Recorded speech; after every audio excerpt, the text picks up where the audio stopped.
So we ended, remember, with like a dinner. I didn't move us back to the town just for. I was going to say, did we spend the entire last session just sat there talking? Oh, we went to Yeah, we had the party in the basement too. It was great.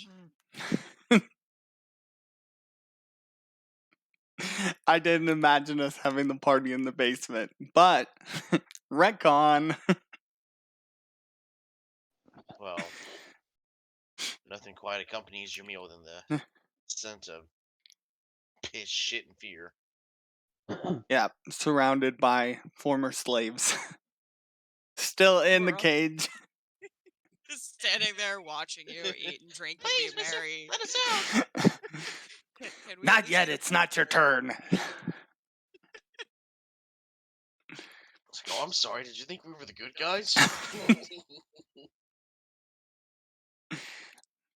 We weren't specifically the good guys, but we also aren't specifically the bad guys, you see. We're adventurers. Just in a moral gray area. I think we had gotten the curse off of half the people, is that correct? Yeah, in day one. Okay. I think if anyone didn't have any specific questions for the NPCs, then we can start day 2. I don't know what else you guys want to do throughout the day, but that feels like a good starting place.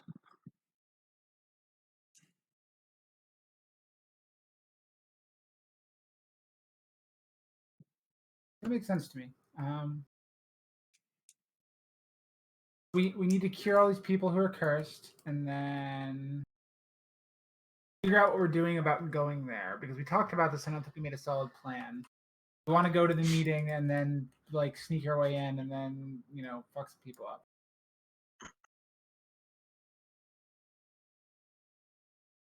We were trying to make sure that like they didn't have a way to trap us, and that like we could make sure. Okay. I'm forgetting words today. So we were trying to keep them. Basically, we were trying to set up a counter trap. I think, if I have a memory. Yeah, we greased the roof. And we got Alistair to send some dudes to like sit there, scope it out the day, like starting morning of, watch, see who was coming in, out, making sure after we went that, no mooks were coming up behind us. I feel like we're juggling a lot of things right now. So we've got that meeting, we've got the meeting with Nos, and we've got to go infiltrate the slaver meeting. How many days are each of these things away, so I can write this down and keep this straight? Okay, well, okay. So it is the second month, the 11th day. And did I put in here somewhere else? Nope. Stop using that. No. Also no. Probably not. Let me see. Okay. So it's in a couple different spots to look, but like I said, the day is the second month and the 11th day. So the meeting at the abandoned warehouse with probably some seekers is the second month, the 12th day. Meeting with 1 day from now? Yeah, the end of that day. And then the meeting with Nos is the second month, the 20th day. 9 Also days at from the now. end. And the slavers are supposed to be back in a week? Did anyone specifically take notes on that? I mean, I could look through the old video and find out, but Because I'm a bastard. I'm sorry. Last shipment was sent out 2 weeks ago, except for the Summertide shipment goes out to the slavers when they pick up the orders in the drop box. Summertide was going to happen 5 days from today. 5 days. I knew it was close.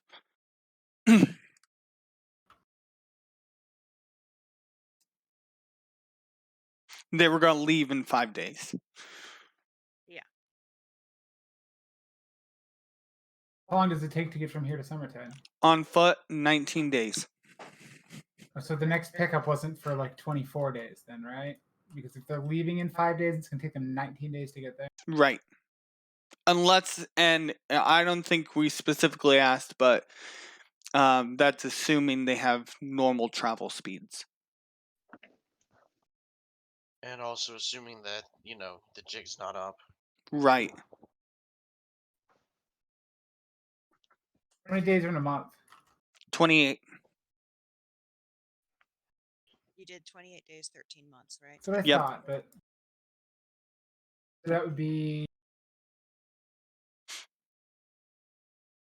it would be 3/13. Would be the day the slaver drop off is supposed to happen.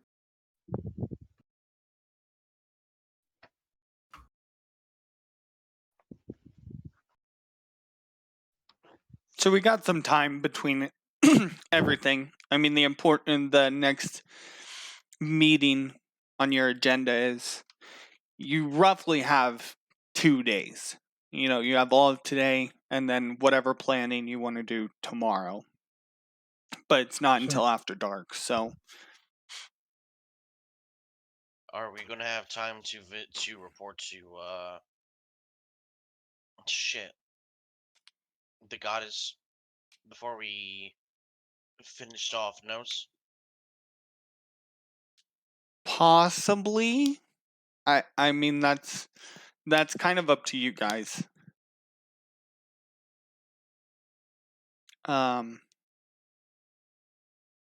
As you know, time goes differently on other planes, especially timeless planes such as Purgatory. But there's a certain amount of influence the gods of each of these other planes can distort it enough where it's not super affecting you guys, or they can narrow down how much it affects. So I think realistically it's probable that you guys can arrange with them, hey, we need to get back between this time period. Can you make sure our jump isn't that different? Cool.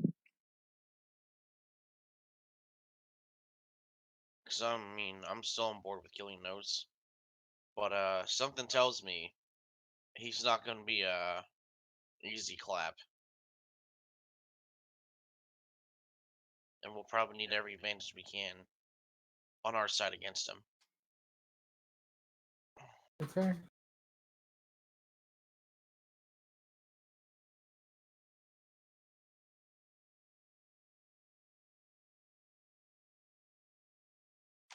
So today's agenda, what does that look like? As far as I know, we just need to remove the curses. Is there anything we desperately need to do today? No, I think it was just removing the curses.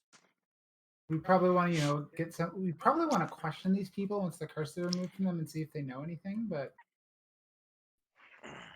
Yes.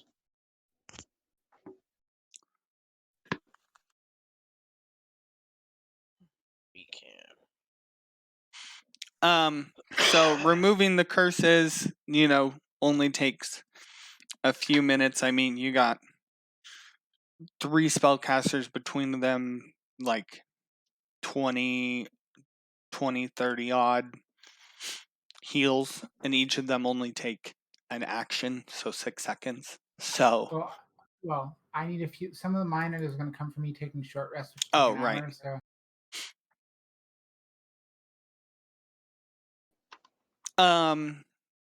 So I mean, why you guys you've fixed uncursed. I don't know what word I'm looking for here. Cleansed. Cleansed, yes. You've cleansed about half of them.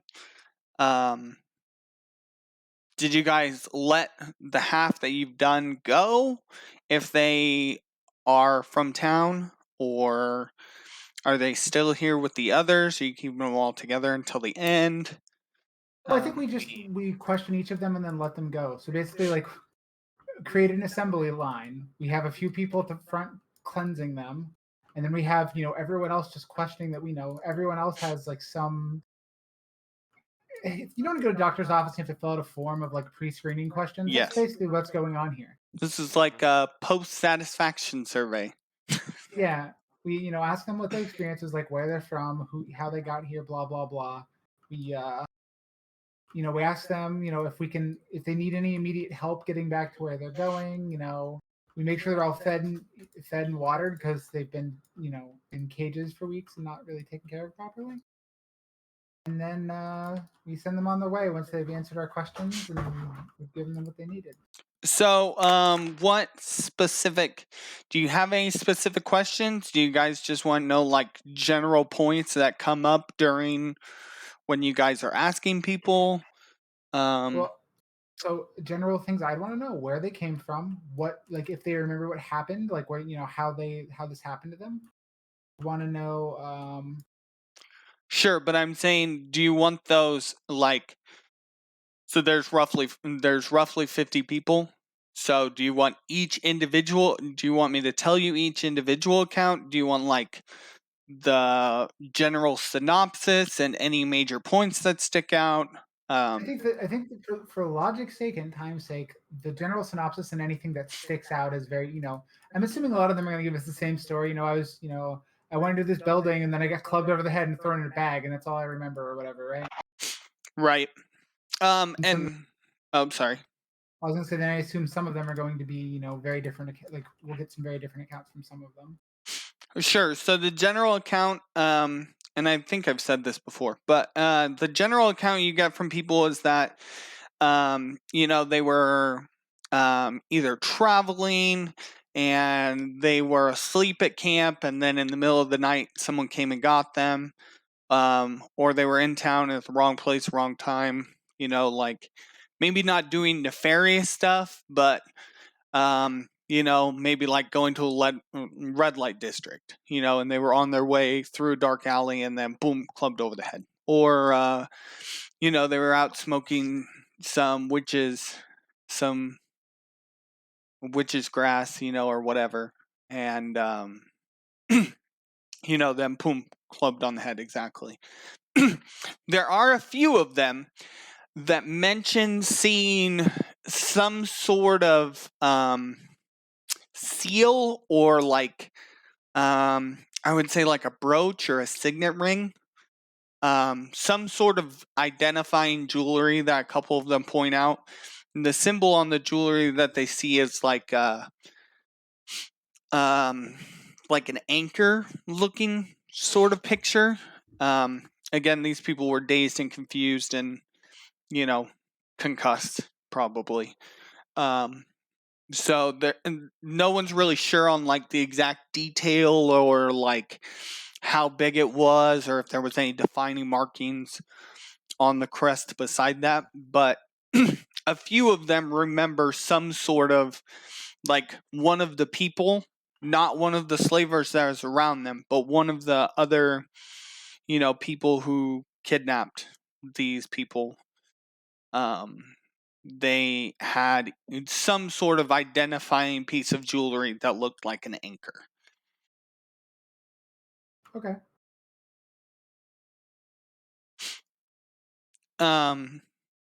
Otherwise, I mean, there's sort of various descriptions.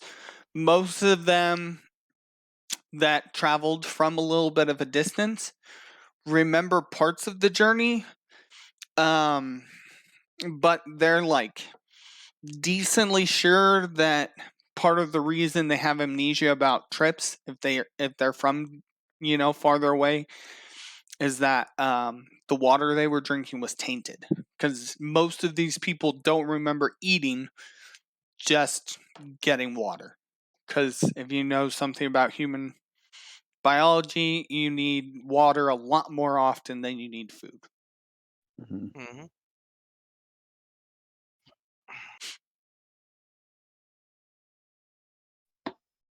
So otherwise, I would say by the time you're done healing everyone, cleansing everyone, then I would say maybe like 20 out of the 50 are from in town, and the other 30 are from various places. None are from Summertide, but there's some from trade states. There's a couple odds and ends from like Lunastrella, and there's a decent amount from like the Phandalin, Cherry Meadow area.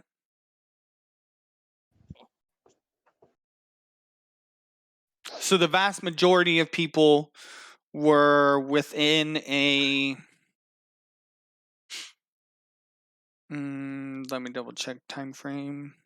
In like 2 week travel by foot area. Okay.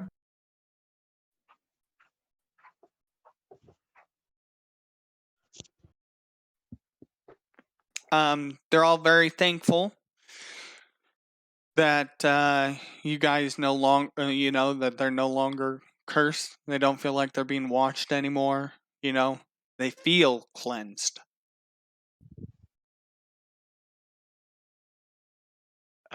All of the ones that live in the city, Halbjorn is going to escort them as a group to their home, Okay, like a mother duckling. sure. Yeah, don't want someone who was just abducted that you just rescued to get re-abducted. Yeah, that would be the exact opposite of what we wanted. Come on. Hey, we freed 20 people. What? Only one person made it home? What happened to the other ones? It's like, God damn it. Who's stealing all these people?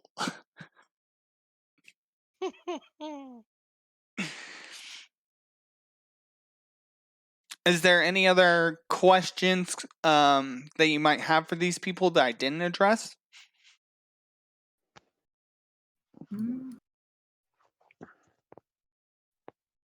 If any of them saw anything inside, like,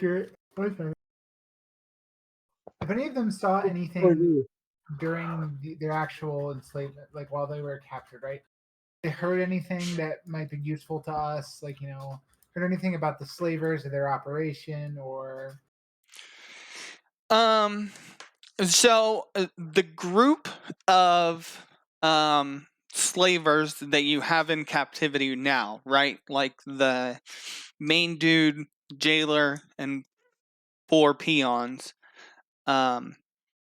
Those ones are the ones who make the summertide trip.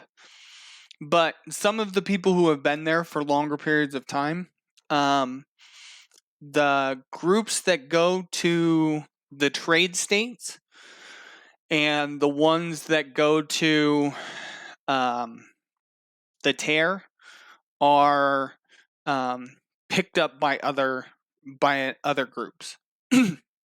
So the ones that are going to the tear are always picked up by some dudes, dark cloaks, got like red spots, like blood spots, not actual blood, but like design on the cloaks. And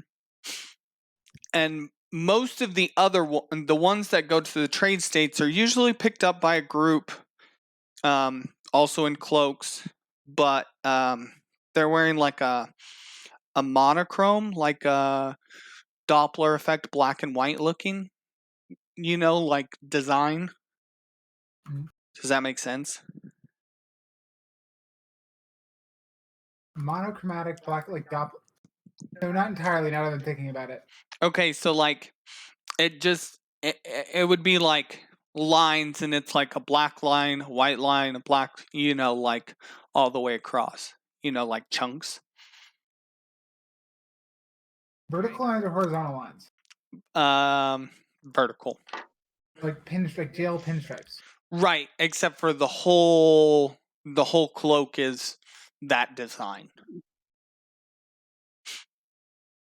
What do you mean by Doppler effect? Doppler effect is an audible thing. Right, but like when you put it, if you like draw out the sound, so like further away Oh, from okay, the I see. center, like the lines get I get- thicker. I get what you mean, like yeah, like I get it. I get what you mean now. Yeah, I thought I fucking missed what you meant.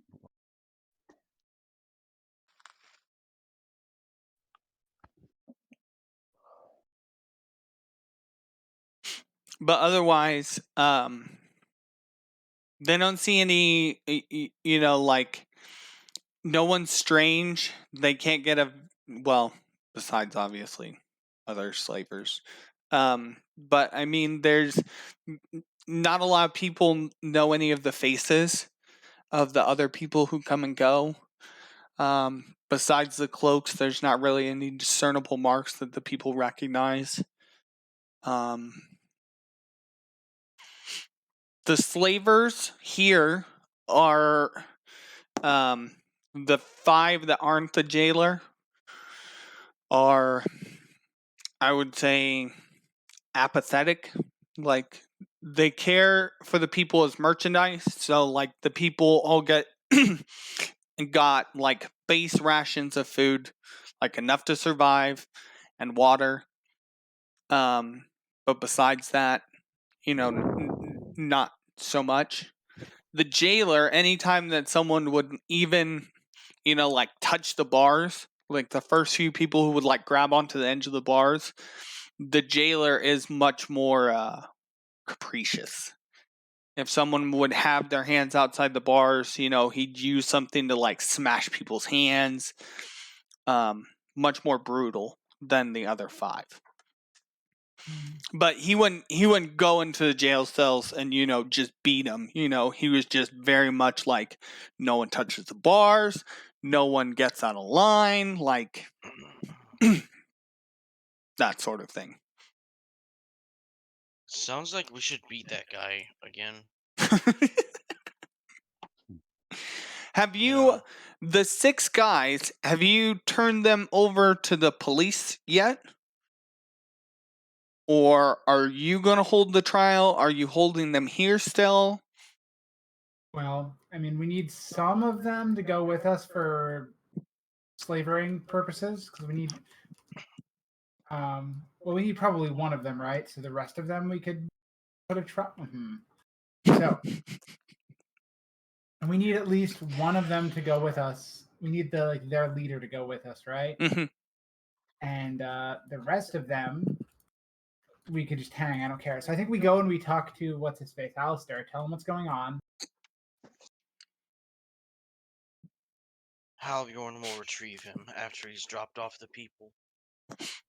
Well, and he's familiar with the situation because remember he was, you know, at the dinner the night before, so he would have found out passing, you know, like the general situation and stuff like that. I'm sure you guys would have made him aware of it. Yeah. So let him know we've captured them. We what our plans are to infiltrate the slave ring, and that's, you know, just let him know what's going on in the situation. We can sort of hash out with him what the best course of action is. Okay. There, you know, he does mention, once he comes back with Halbjorn, then he does tell the party, you know, like there is like a proper secured jail. It's not very big, you know, it only holds like 10 people, and it's you know, like part of, I would say it's like part of the building for the Vanguards, but it's not like you can't go into the Vanguard base and then go through it to go to the jail. Like they share a wall, they share a ceiling. But outside of that, you have to go out of one to go into the other. Mm-hmm. But they have it that way, you know, so you know, it's secure. It's part of the building, like it's going to be obviously defended. You know, someone's going to know if someone tries to break people out. But on the other hand, it's not, easy access. It's not like people could break out of the jail and then go through the guild.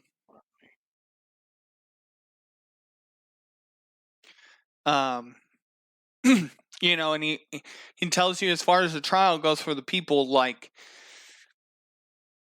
there's only, I would say, like, like city officials, like a makeshift kind of government, people who, I would say, like, officiate things, maybe to make them official throughout the, like, trade states. Sort of like I would say a tax collector, but they're not collecting taxes. It would just be like crap, I can't think of what, like, it's a C word for old. There's definitely a C word for a tax collector. You don't mind? There's it'd be a person who would be like in charge of a town. C word, old. Constable. There you go. Like a constable sort of figure. Someone who can, like, seal documents, for trade to other states and stuff like that. But they don't have any real power. Does that make sense? Yeah. So this sort of Not person, like a notary. right, like a notary, essentially. Yeah. And so this is the person who basically, I mean, like, if there's a crime against someone and it's a serious crime, then they'll bring together, like put a bulletin out for people to come and hear the accused and not necessarily vote one way or the other, but give, like, public opinion one way or the other. And if, as of right now, if the court of public opinion says you die, you die. If you're on trial for, like, a capital crime, which is pretty much slavery, rape, and murder. Not a whole lot else.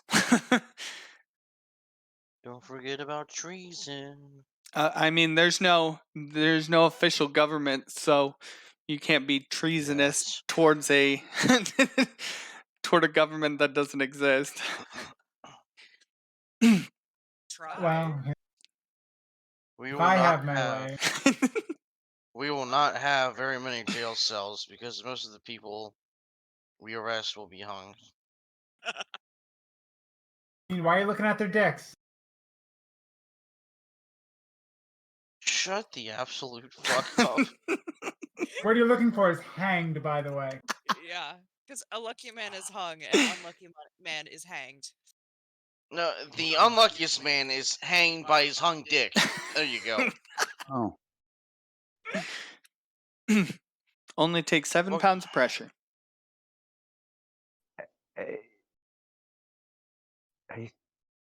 To To collapse an airway? Yes. No, to rip off some a Crush a man's dick? and to rip off a man's third appendage. Hey, I was trying to be nice. I wouldn't be surprised if it's one of those. You know how the universe is in, like, balance? If it's exactly the same amount of pressure. Do you know what I mean? I To kill do. someone or crush a dick. There'd be a very special sort of yin and yang about it if it was that. You know what I mean? And I assume that both lead to death. Probably. I think it depends Hopefully. Or at least, which or at least a which longing for death. arteries are severed or damaged in the crushing process. Oh, no. Well, I'm more not life talking without about the death. crushing process. I'm saying, like, removal from the body. Oh yeah. Yeah, you remove it, you'd have to stop the blood. Pretty quick. Very quickly. Sorry to interrupt a serious bit of the conversation, but I think the phrase we're looking for was justice of the peace. Yeah, there we A go. Just to the piece, broadly speaking, is a local officer usually having jurisdiction to determine minor civil and criminal cases. Maybe not. That's not what you mean, but hold preliminary examinations of persons accused of more serious crimes and has authority to administer oaths, solemnize marriages, etc. So it's like somebody loosely involved with the law when there isn't really a law. Do you know what I mean? Right. Is And that what you mean? yeah, exactly. It's kind of difficult to describe because it's really hard for us Or, to, imagine in word how a mostly because there isn't anarchical society works. because there isn't a formalized legal system. Right, exactly. Because we could say in certain sense you're talking about like an ombudsman type of a thing at the same time, almost, aren't you? Mm-hmm. Yeah. Anyway, right. Sorry, I've got lost in a fucking list of synonyms. Yeah. No, that's fair. It's it is, like I said, it's kind of difficult for us to describe because it's not a sort of system that we see widespread throughout the Western Yeah. world. Yeah. Okay. So anyway, basically this person puts out a bulletin and posts it in the square and stuff like that. People have a day to see it and then come, and then there's like a whole thing in the center of town, and you're welcome to change it, but it's not gallows, it's a guillotine for capital punishment. Just so we're all clear. That's very French of them. I just prefer there are, even in a fantasy world, there are very few ways that are less exact in making sure that the job is done than guillotine. True. Is it a public spectacle? Sure. But, as I said, this is a slightly anarchical society, so people are okay with it. I mean, at least the people who show up know what they're getting into, I mean, it's on the tin, right? It tells you like, hey, if you do the crimes, you die. And I mean, as far as humane goes, I mean, it's quick, painless. Like you don't know until it's over, and you're done.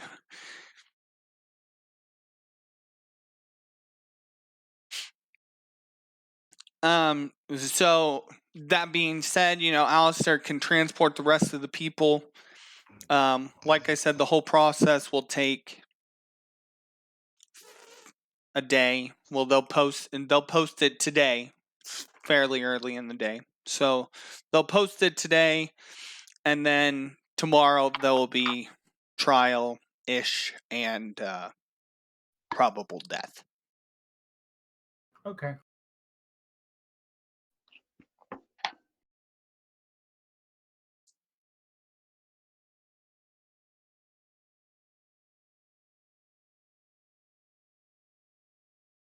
So you got everyone cleansed. You got the 5, not the slaver boss, but the other 5 are all locked up, scheduled to be beheaded tomorrow. Anything else on the agenda today? Can we do the beheading? I mean, Light nap. we can skip to tomorrow if you guys don't have it. Oh, can you personally? I mean, you can pull the rope. Yeah, if you want to pull the rope, go ahead. So they're being hanged, not. No, it's a guillotine. It's a guillotine. Oh, weak. Yeah, sure. Weak. I'd like to see you survive a guillotine, sir. Well, less weak. You know how yoked his neck is? He wanted to chop the heads off himself, is what he's getting at. Make a big old display of it, the giant fucking headsman's axe.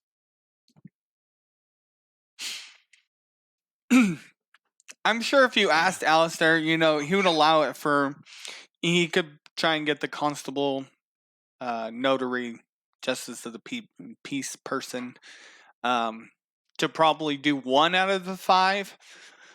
But once a specific person, they see a specific person doing it instead of, like behind a curtain, someone pulling a rope. Alistair says that people start to move towards vigilantes real quick. And then obviously the situation gets worse. And then eventually you have to call in the makeshift city guard to take care of problems who people are beheading just to beheading because they feel slighted. Yeah, I'd never do that. Well, in that case, might as well have some faceless person do it. Well, it's fun.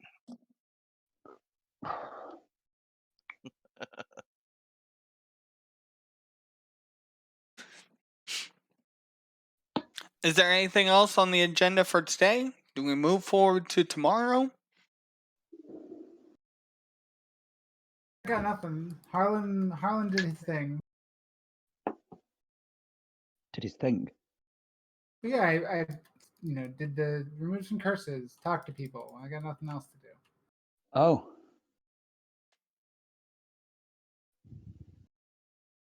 Okay, so unless anyone's opposed, we'll move on to tomorrow. The night goes well. No one tries to break out of jail. There's a sort of like a feeling among people, that like good change is coming. An air of hope, if you will, I guess. So, it's the next day, and the beheading is going to be at high noon. Do you guys want to see it? Do you guys just want footnotes from it? I'm going to move back to the town because looking at this little place is bothering me. Okay. So, is there anything? I mean, what do you guys? How do you guys feel about going to watch guillotine? I just love saying that word. Bring some popcorn and some. What? You love saying soda. Say what? You love saying the word guillotine. It's a fun word to say. To be honest, I didn't even know that's how you pronounce it in America, because in the UK we could pronounce it guillotine. Well, guillotine, I believe, is the actual French pronunciation of it. It probably is. It probably is. But then you don't have a great relationship with the French, do you? What, with the cheese-eating surrender monkeys? Not really, no. I don't believe we do. No, I think that in a certain sense, the British are quite disrespectful of other languages anyway, I think. You're in terms of, they don't really... You realize you're speaking... sorry. Generally in Britain, in British English, the borrowed words was pronounced in just an English way very much. Like, yeah, I think you say herbs, don't you, instead of herbs and things like that. Like, if there's a cookery program on, like on telly, every single thing is pronounced in America. It's pronounced like in some semblance of the origin language, whereas in a British sense, it's always sort of pronounced in a very British way. Not necessarily. Really... Well, maybe not. I don't know, but it seems to be. Maybe I'm talking about the Barefoot Contessa or someone like that. So here's just one really quick one for you. Herb is a person. Herb is a thing you season your food with. Oh, right. Okay. I mean, there might be some people who are seasoning their food with herb. Well, that's true, but we're not making handshakes with Jeffrey Dahmer, so. Well, look, there's an entire book about cooking with semen. I'm just saying. Oh God! Is that published by the Navy, or am I thinking of a different book? No. Mind you, it could mean both things anyway. In that case, I think. We get lonely at sea. Got to put some You're extra turning the wheel. protein in the diet. Absolutely. Right. Anyway, my brain's gone off on a tangent, which I'm not going to start saying because I'll end up talking about a character television program called Captain Pugwash for 20 minutes now, and I won't. Right. So guillotines. Either way, so Yeah. you guys go to the beheading. I assume, is that correct? Does everyone go? I will go just purely because I have to support the group and support, law and order, whatever nonsense this bullshit is. But I'm not necessarily one for, mass public executions. Yeah. Yeah, I'm gonna go and watch the execution. I think in the context of the setting, it's something I'm all right with. So you guys go to the execution. And there's a little thing before where this short, Rudy little dwarf guy, bald, big beard. Rudy. Rudy. Oh, Rudy. Oh, Ruddy. Right. Okay. Yes. And Yeah. I'm struggling with the language barrier today. Sorry. he comes up and he, tells the people what these 5 have been accused of. He presents the evidence. And the Alistairs. I'm sorry.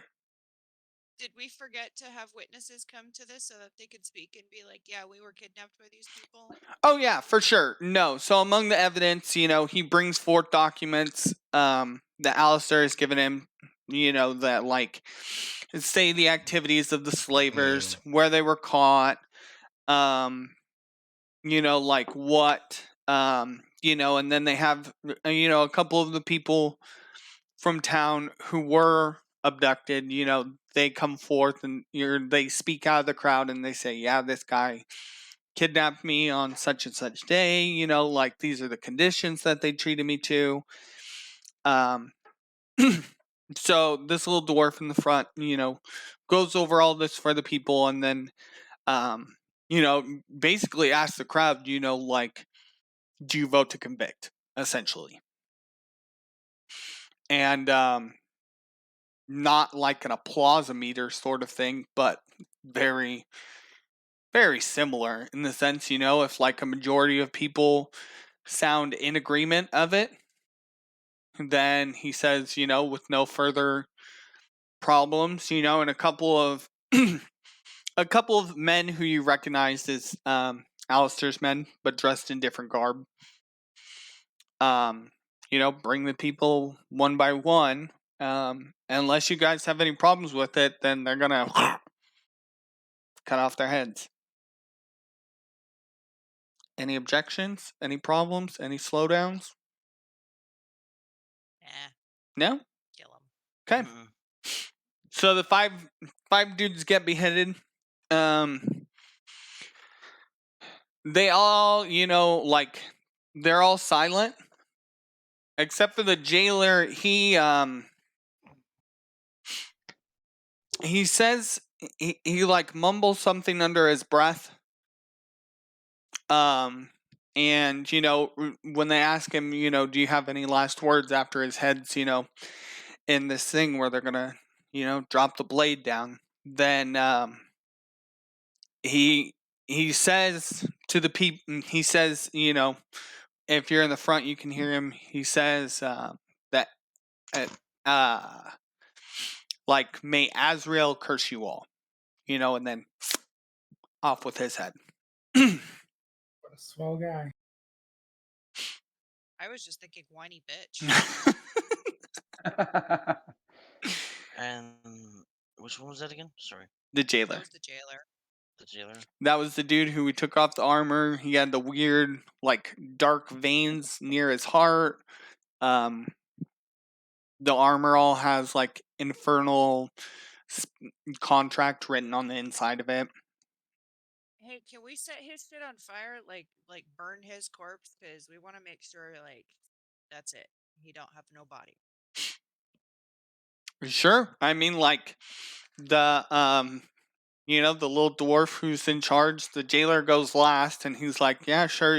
Like if you don't claim the body, we're gonna just bury him anyway. So no big deal."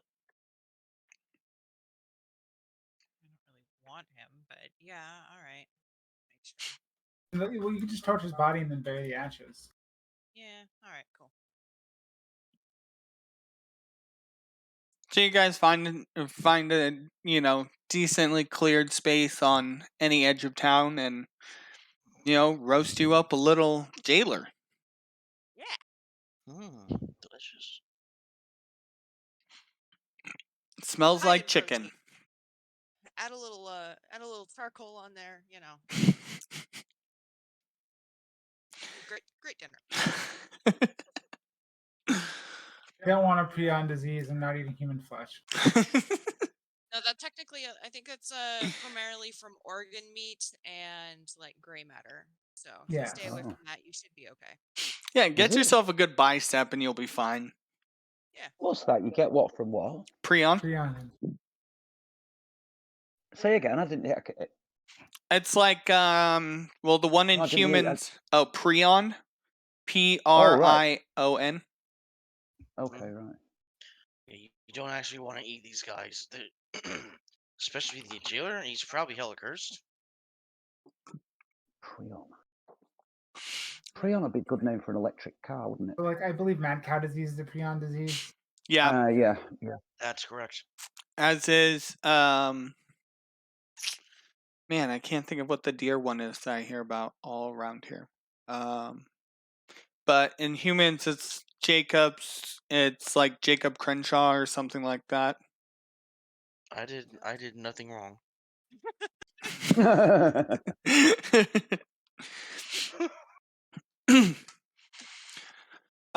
So anything else during the day you guys go to, or anything you guys get ready coming up for the evening, going to the meeting? Could we have some magic people look at the jailer's armor and weapons? Sure. So, the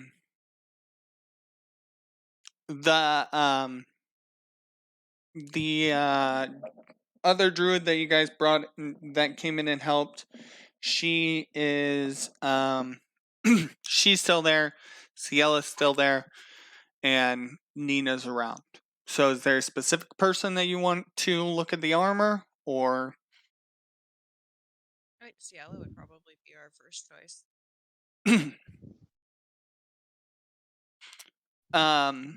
so Ciela looks over the armor, and I'm sure it was Aelin who read the inside before, and Ciela says, this is in fact, like a contract.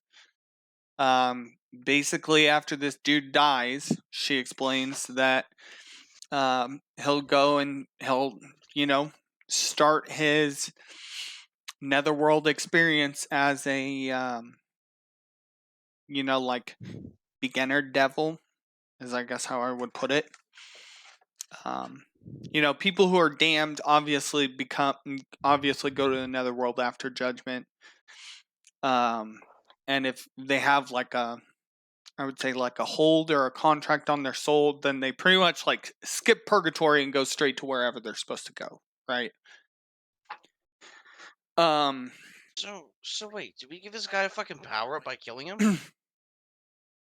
I mean, Probably be an imp or something. We'll just turn him into. Yeah, I was gonna say not really. I mean, like this dude starts out as like basically instead of getting started out as like I'm trying to think of what the lowest level devil is I'm thinking of.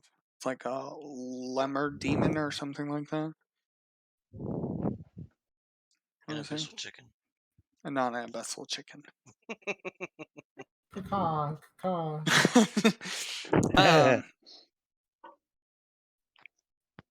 Cluck, I'm here to fuck. But so he starts out instead as like a Quasit or an imp. You're right. So I mean, I wouldn't say you gave him a power up because you guys are just pretty powerful. But Jailer compared to the rest of the slavers, Jailer probably could have taken all 4 and still survived. We'll just have to kill him again.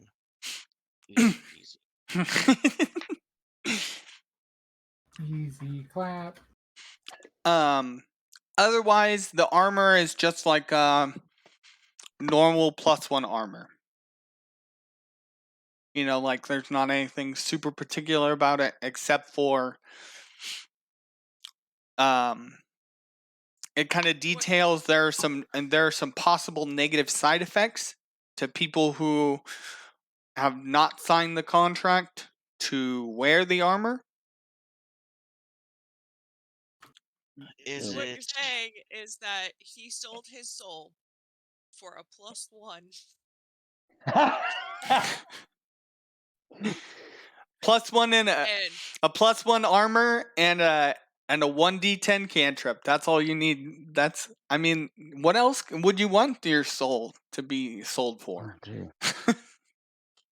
I mean, I do have a fairly low personal value, but I would still go for a much higher benefit in the here and now if I were going to sell myself off for anything.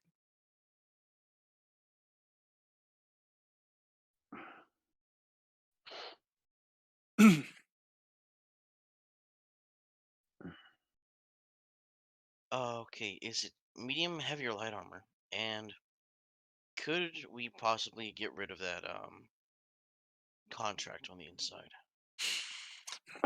CL is not sure about how to go. CL is not sure about how to go about like scrubbing the contract, quote unquote, from the armor. She said if someone put it on, she or others could use remove curse to like get rid of like allow the person to take it off. But How? sorry. How? Go on, sorry, no, my fault. Oh, I was was gonna thinking say out she but otherwise she's a little uncertain. Like the magic that is in the contract is several magnitudes stronger than the magic like of it being magical armor. You know what I mean? That seems a bit unfair, doesn't it? That's like really getting stung on a credit deal, that, isn't it? When you look at how much you pay back. Fuck me, it's more than double. Yeah. Oh, because I was just thinking, if that's what it was in the first place, it couldn't take that much to pay it back. Balance it off.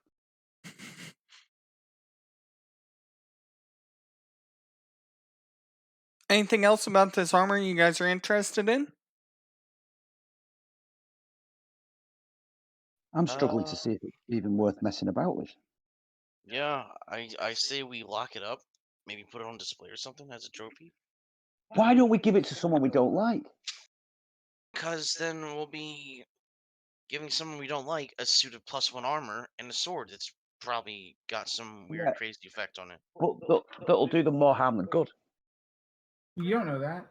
Yeah. Well, I suppose so. I did just say that straight off the top of my head without giving it any thought, admittedly.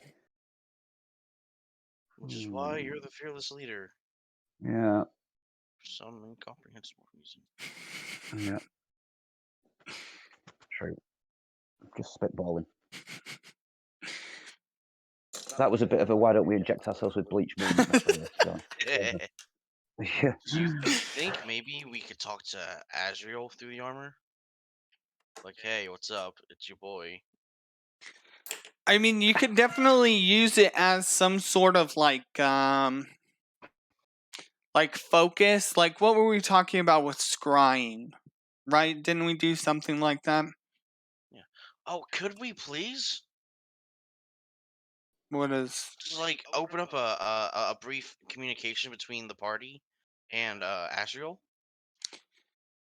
I think it'd be more of like a security camera than a Weak. than a telephone.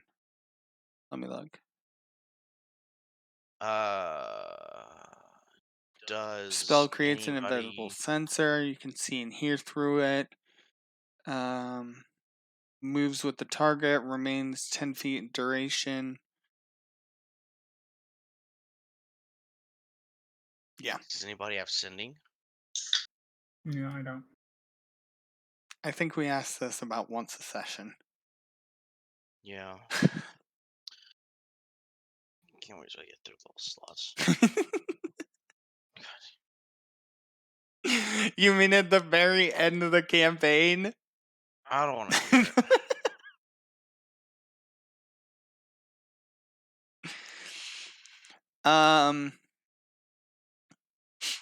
Yeah, but it looks like scrying is your main would be your main way of like using it, but I mean the armor plus you knowing the target, I mean, gives him a -9.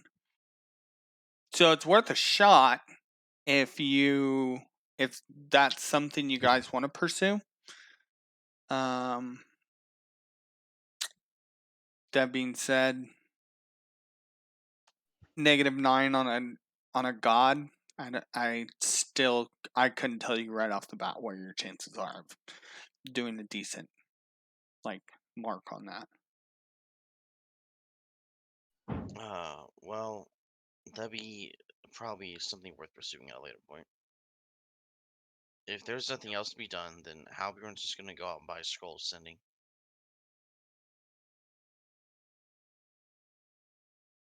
And let's see here.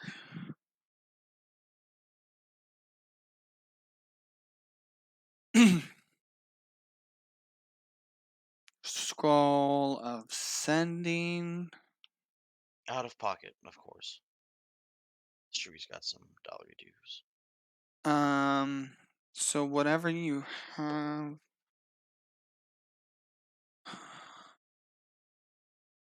Because now 5e is just doing whatever it wants.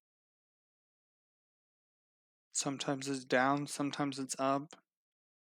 I'm sad about Yeah. it.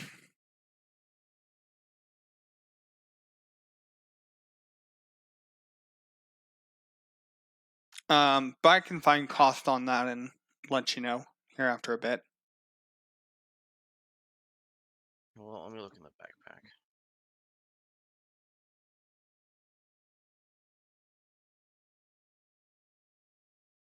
Any other preparations before our big meeting tonight?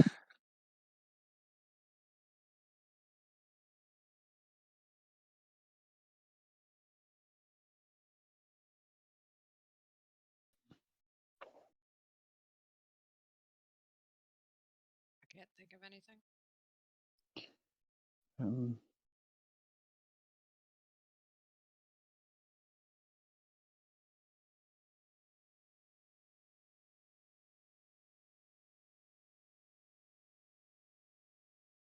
No, I can't think of anything either.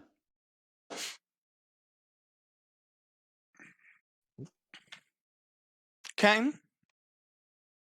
So, we'll say it's dusk. And, Alistair's got his men in position. Are you guys bringing him along with? Is that correct? That's what I think I remember happening, right? Oh yeah.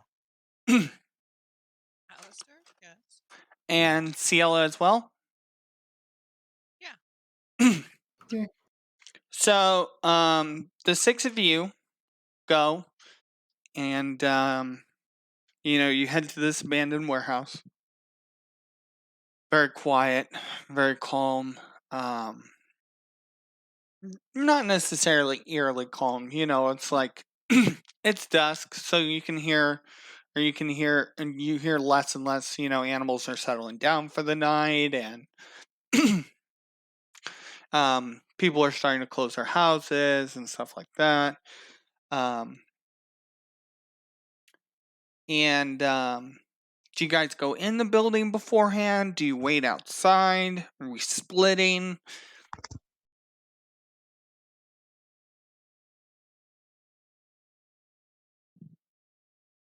Let's see.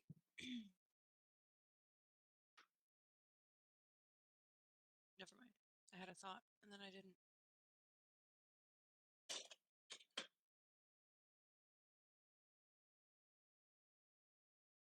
I wish I had thoughts. Do you I guys mean, want? generally, or in this instance? Sorry. So does it mean generally, or in this instance? Does he wish he had thought? Porque no los dos. Yeah, I like a hot dog too. So it's a little before the meeting. We could say it's about an hour or so before, half an hour to an hour before. Because the note said that it'd be fully night, and right now it's dusk. There's a little light out. Do you guys wait outside? Wait inside? Mix? I want to scope out the building and the surrounding. Halbjorn's going in. And he's gonna try to find a chair to sit in. And have like a light behind him. Like some edgy bullshit.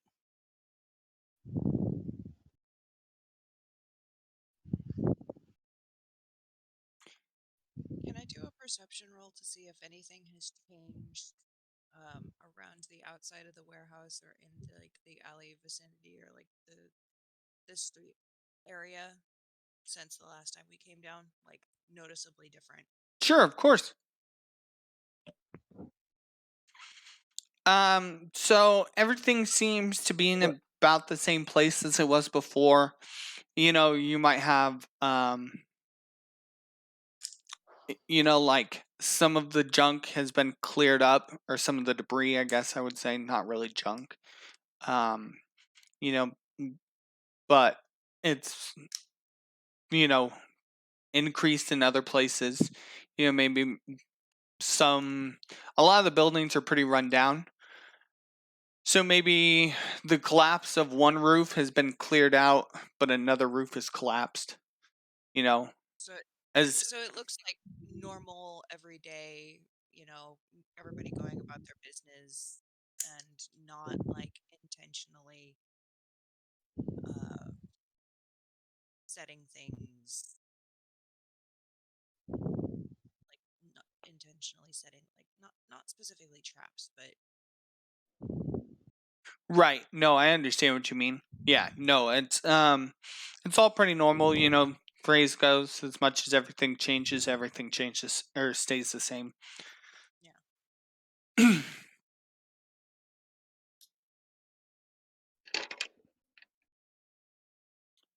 So are you? Yeah, sorry. Lynette, are you waiting outside? No, I was just having a look-see as we walked up and, Oh, looked right. around. But are we all? We're all going in though, aren't we? Yeah. Oh, right. Yeah. I wasn't sure if I'd missed. Aylin has separation anxiety and doesn't want to leave the group. Okay. Oh. Oh.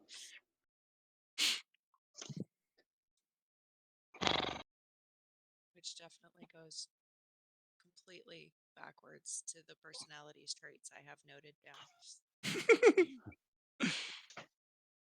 That's right. You can be soon. We'll still love you. Awesome. So you guys wait inside. After it gets completely dark,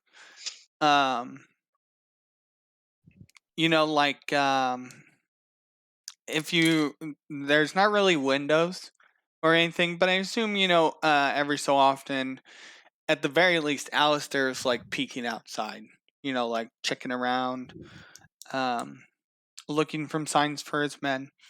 And finally gets a signal that someone's coming down the alley. And then he mentions to you guys, hey, someone's at the end of the alley coming this way. Do you guys go and look? Do you just wait? I think it would be smart to just wait. Probably, yeah. So Alistair, like being on his guard, looking out the little crack he has in the door. He says, it looks to be, about like it looks like there's 5 guys. They're all in this like, it looks like almost black colored blue these robes, and they've got, all of them have this like brooch that's pinning up the cloak, and it's got this large dragon claw on them. And as you get closer, you see that they're wearing I would say like Harlequin masks. Do you guys know what I'm talking about? I think so. Yeah. So as they get close, and then they come in, and you see they're average looking people. You can't really, you can tell from like what you can see around their eyes. And I would say it's less of a, it's like a Harlequin mask that would cover their whole face, though. More like a Guy Fawkes mask, but Harlequin style.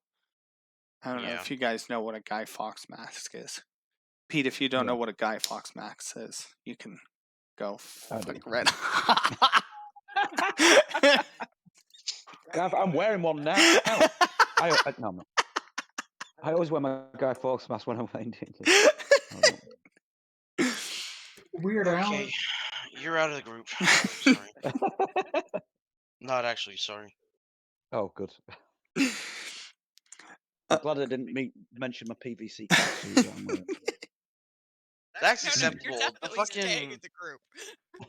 Yeah, the I'm back Guy in. Fawkes, the Back Guy in. Fawkes mask is what got you expelled. Yeah. Between the cat suit and the Guy Fawkes, it kind of evened out, and you're okay where you're at. Yeah. Dude, I only wear my Guy Fawkes mask when I'm practicing autoerotic asphyxiation. I don't understand. Why would you wear it any other time? Well, I mean, honestly, if someone's gonna, find me naked because I killed myself on accident, trying to hang myself and jerk off, I might as well be wearing a Guy Fawkes mask. yeah, might as well. So they come in, and there's some sort of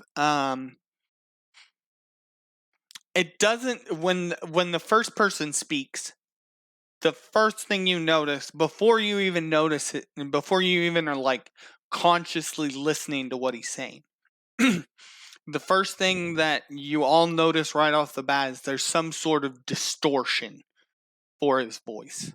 Whoever voice this is, like it's not their normal voice. And it's some sort of magical effect that's allowing them to to distort their voice. Arcana chunks. Did we do the sending stones or the Rooney rocks? Did we get that? Did we do that?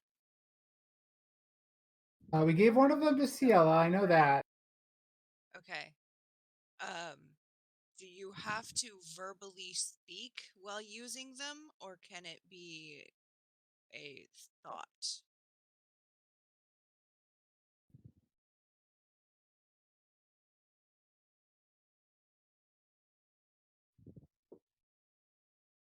Honestly, don't know. It says you send a short message. The creature hears the message in its mind and can answer in a like manner immediately. So, my thought would be like, you can speak it. You probably and the spell itself has a verbal component, so you probably would have to like whisper it under your breath at the very least, but I imagine there would be a way in which you could whisper it that no one could hear you. Or Because someone would have to use like a really like make a perception check to listen to what you're saying. I was trying to think Pardon me. now. The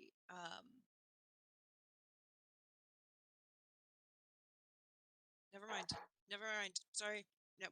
Let's move on.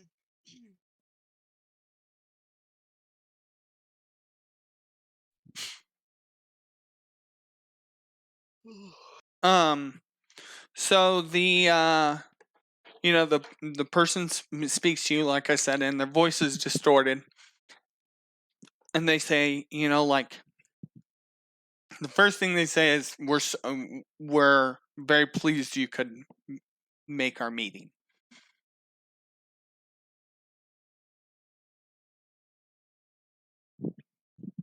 They're like, we've come to discuss possible business alliance between your budding group and our large, expansive network. Business? Do you guys sell Girl Scout cookies? Or maybe you're in the business of delivering pizzas.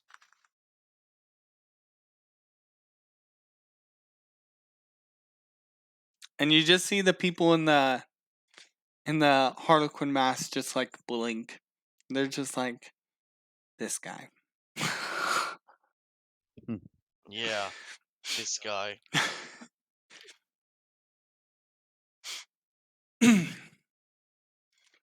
They the main person goes on to say that they know that you're trying to establish some power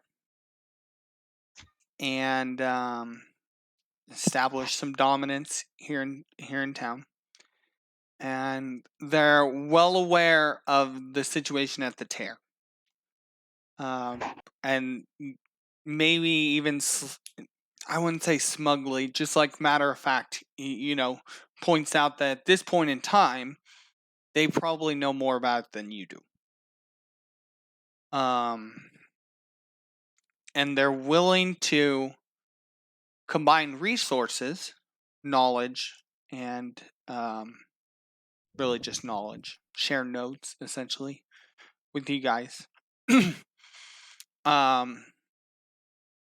On the condition that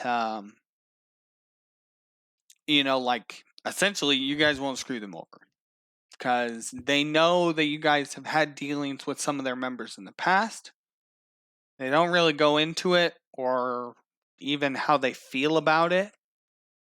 But they just say, matter of fact, we know you've had business with our group in the past.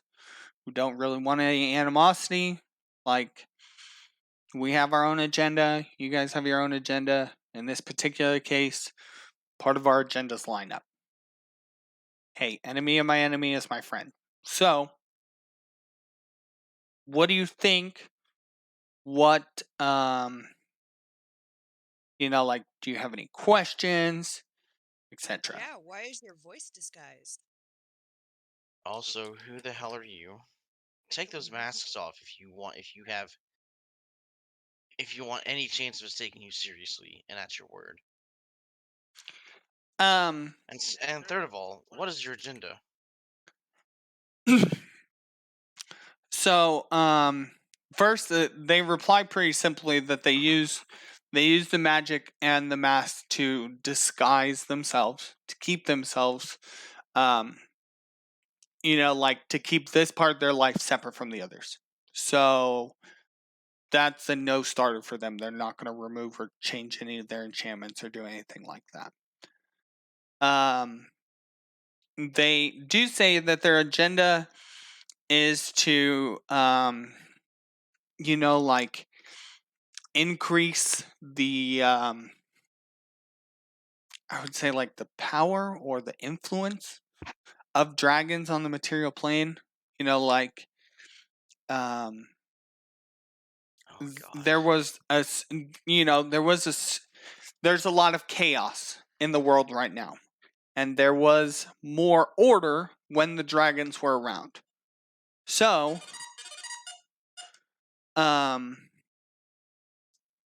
sorry, hold on, I gotta take that call 1 sec.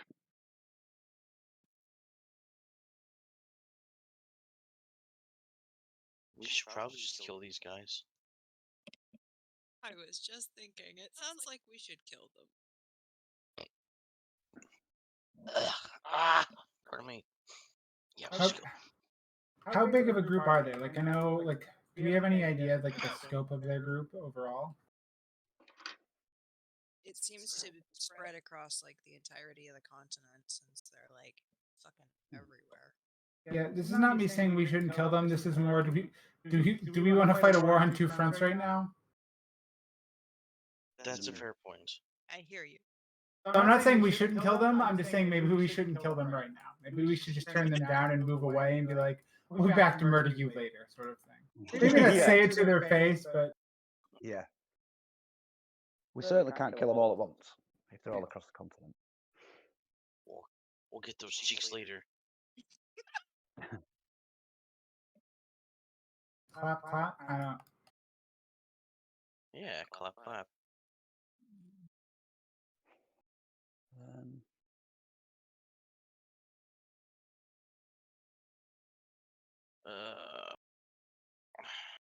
Well, they sound like the group that's what's his face? Douchebag McGee? The little kobold. They're the group the little kobold was in, right? Pretty sure. Yeah. The Dragon Seekers of Knowledge is the same group as the Kobold was part of. Yeah. But what I'm saying is that they sound like the part of the group of the Dragon Seekers that Shaw wasn't so happy about. Supposedly. Wasn't that just like the entire group? No, he said that there were some of them who wanted to go back to the good old days, back when dragons ruled over humanity with ruthless tyranny. Because for some reason it wouldn't affect them specifically. No, they're the good ones. Yeah. So they wouldn't be the ones getting We're the tyranny good and humans, stuff. yeah. They'd be helping. Yeah. Because the leopards won't eat my face. If they're busy eating yours. Cha-ching.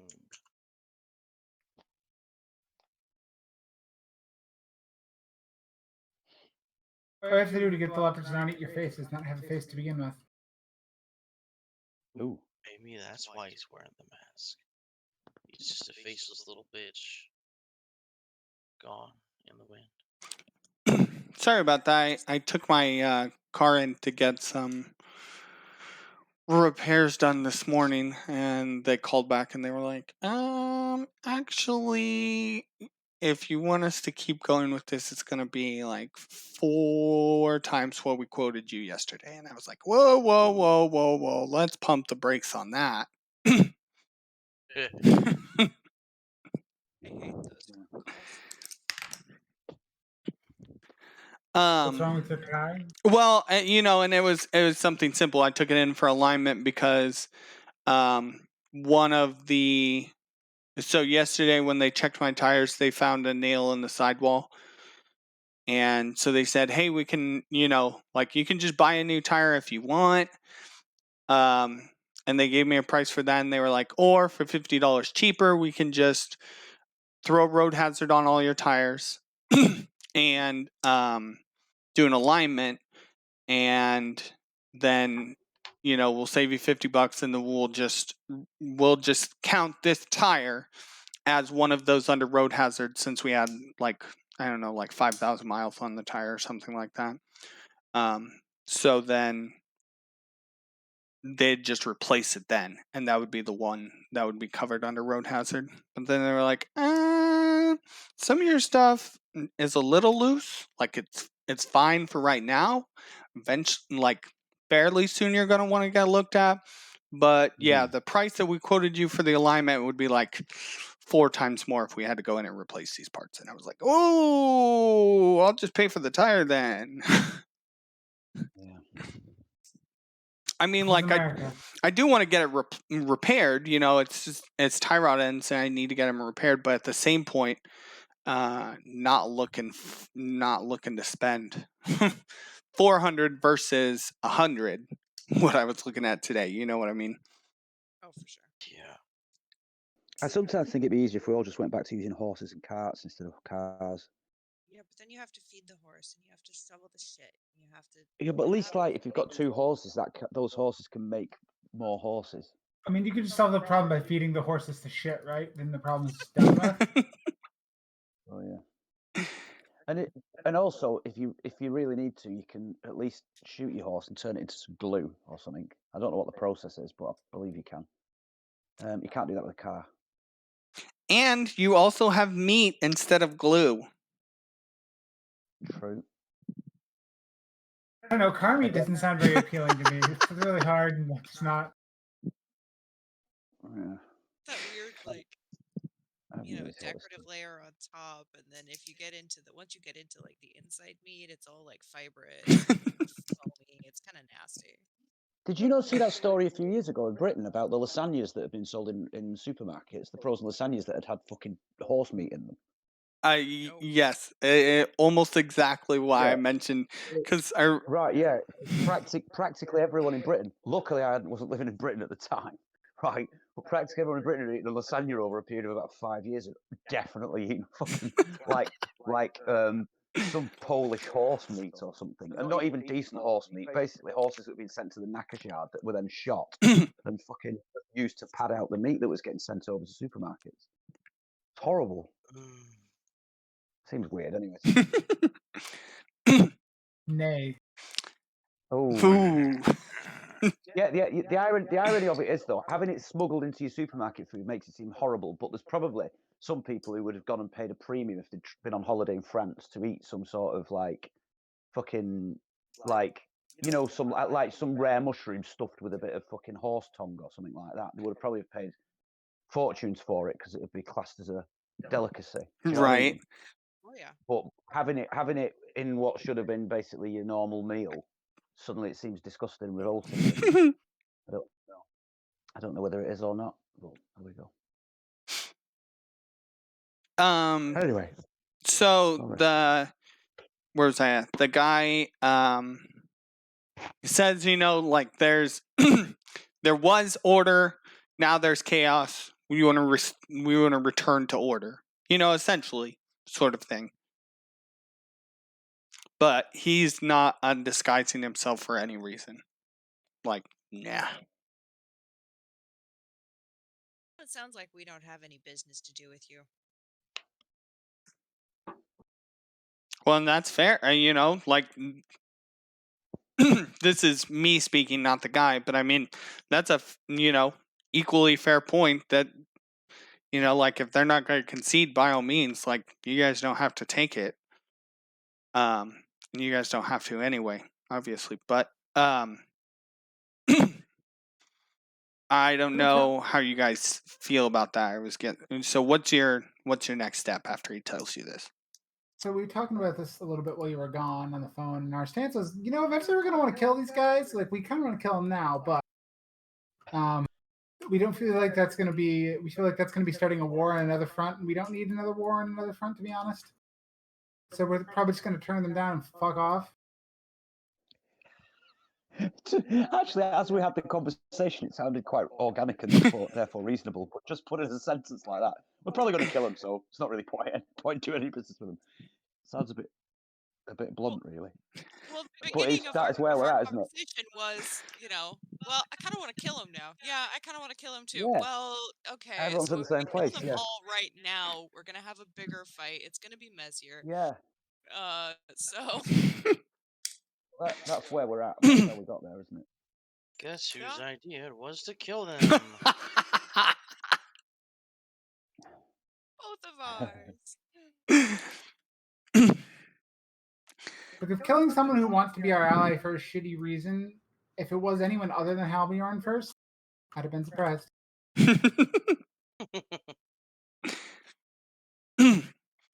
So basically, you guys tell him, no, we don't have. I mean, is that correct? Then you guys tell him, hey, we don't really have any business with you. Then, like, sorry, like, we're not on the same Normally not page. to We're talk not to going to go on the, strangers.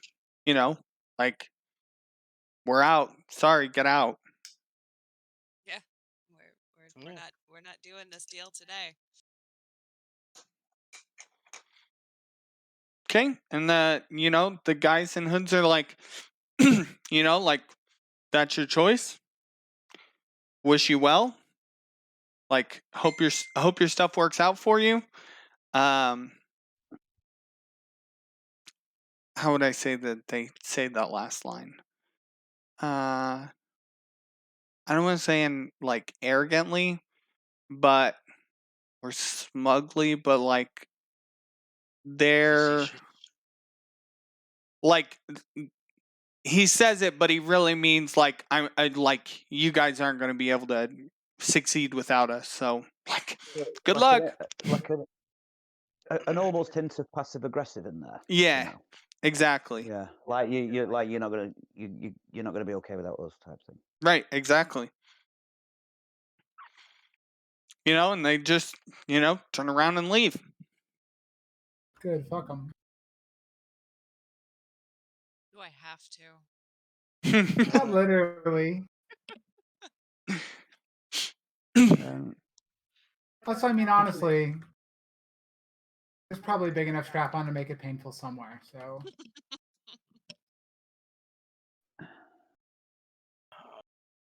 Do you think we've done the right thing? Do it to make a point. Do you think we did the right thing as soon as we did it? yes, No. Yeah. Yeah.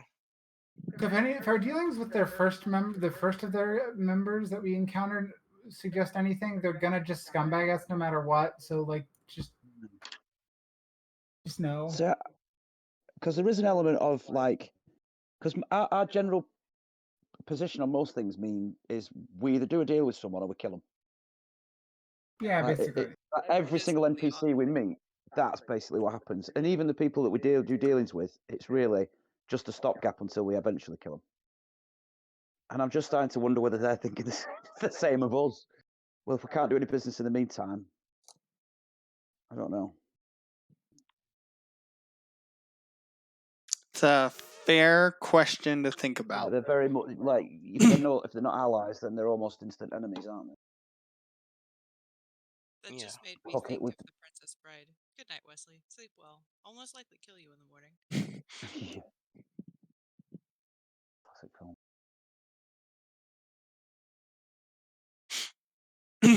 So Well- do you guys have any other business tonight, or on to the next day?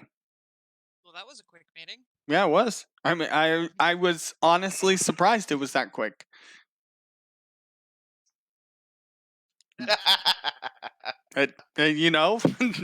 One, I was surprised that the deal got turned down, and then two, I was surprised that no one decided to just be like, "No, I attacked them." Well, it's not that we don't want to kill them. It's just like we've got a lot on our plate right now. They have to get penciled in for like basically we put them on the future, right? Like we're pushing them down. Kicking the can down the road. Yeah, it's like we'll murder you later. We don't have time right now. Yeah, we don't have time to get into a fight with the secretive cult spread out likely over the entirety of the continent. I feel like this problem's got interest on it now. So that's what I mean. Oh yes, it's going to get messy. Oh, Yeah. yeah. And messy's what we're good at. As far as the two NPCs' opinions go, Ciel is pretty mum in the situation. She doesn't care one way or the other. She stands by you guys and what your decisions are. And she'll make her opinion known if she doesn't. Alistair is, like, okay with it. He he didn't really like them. They seemed kind of sketchy in the first place. He's like, screw them. Like, you guys should have attacked him. I would have joined in. Yeah. I think running around in masks is always going to look sketchy anyway, isn't it? Just on a base Yeah. level. And then absolutely just flat refusing to make any kind of concession Yeah. with a group that is very blatantly, this is who we are and this is what we're about. You know, Yeah. it does not breed any sort of trust. Mm-hmm.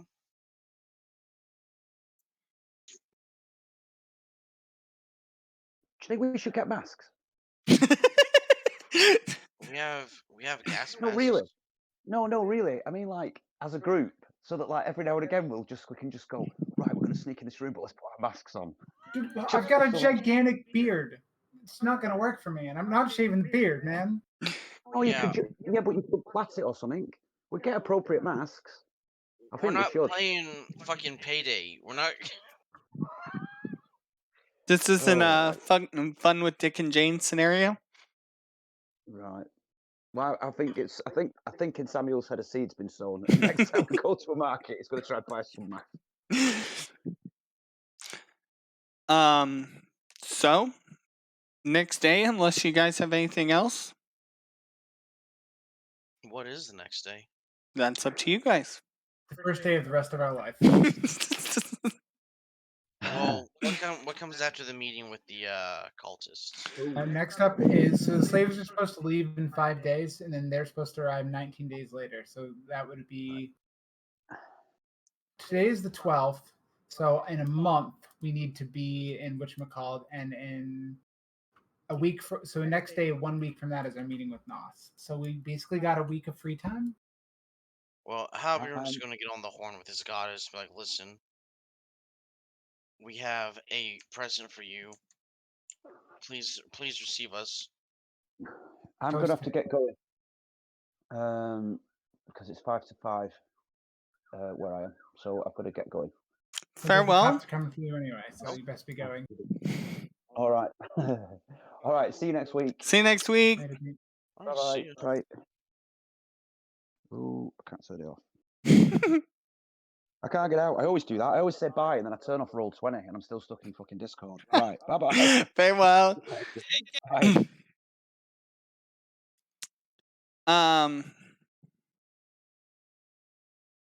So you reach out to you reach out to Cassandra. She says, like, come come when you can. Like,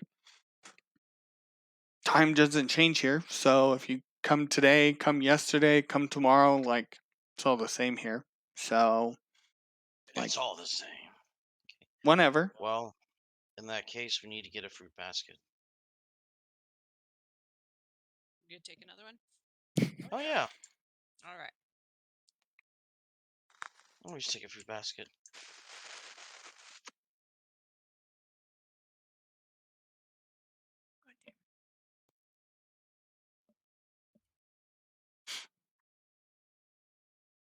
Are you guys gonna warp over then? Is there something else you guys want to do beforehand? Like, what's the agenda? Fruit basket for the goddess. Mm-hmm. And then I guess, I'm gonna ask her to, hey, could you open up a hole for us to, make a hole in space and time for us to walk through? That's As you hot. do. She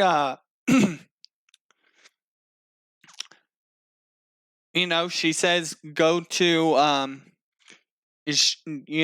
when you ask her before, she says, like, when you're ready, like, I'll direct my will and control where the where your portal's going from the old Lich's Tower, and like, you'll come to me. Like, you just have to step through the portal you already have. Like, that's going to be the easiest way for you to get there.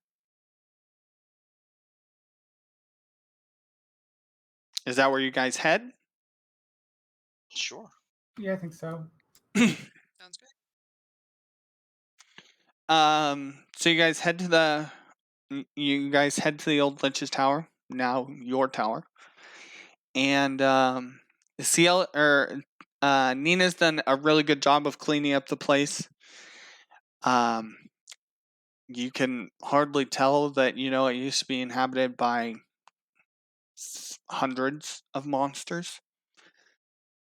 And things are starting to get organized. It looks clean. You realize with a lot of stuff cleared out that you have a lot of space there. We've been referring to it as a tower, but realistically, it's without the courtyard part of a castle, it's got enough space that it could be considered a small castle.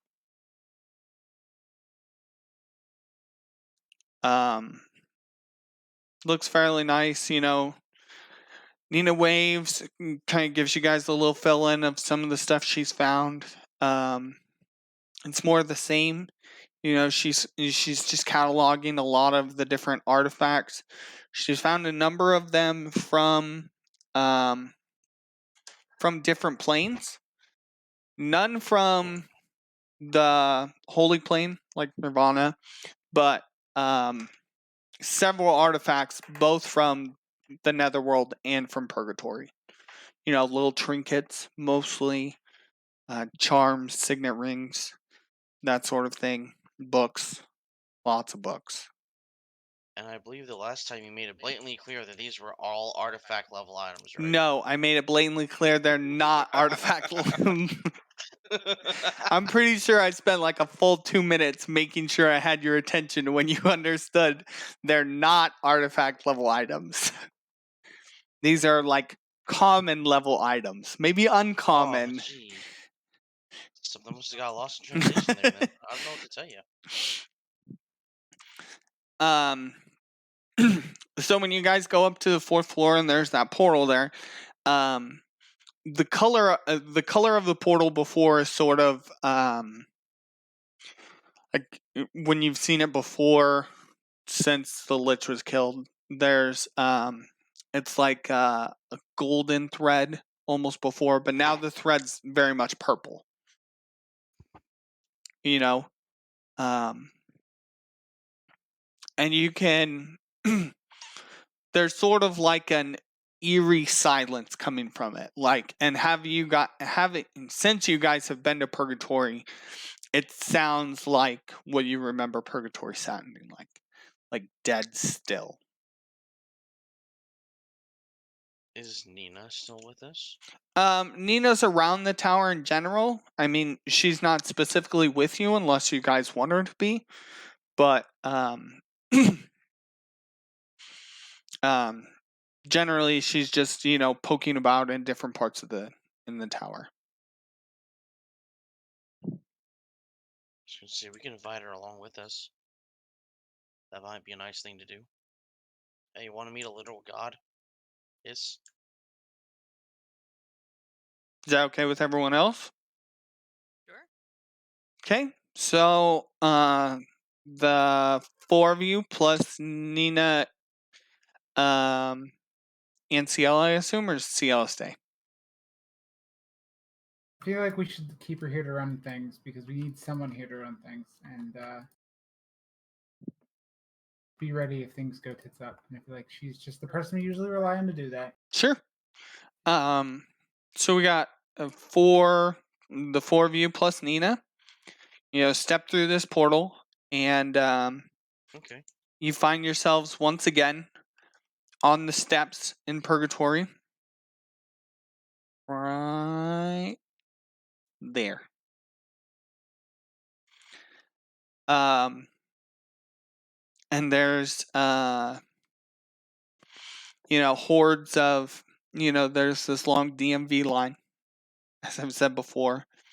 Towards the back of the line, you actually see like one of the dudes who had their heads cut off.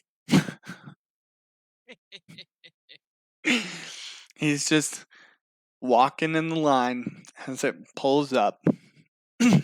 fancy seeing him here. Yeah. Hmm.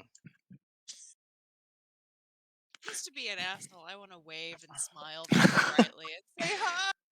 Nice to see you. And he just looks over and glares, and marches forward with the line. He doesn't say anything. He just glares. Don't pout. Don't pout. We're not sorry we cut off your head, but it is funny to see you here. Yeah. Do we have like some paper and some string we can make a sign out of? I Ah, do have calligraphy tools.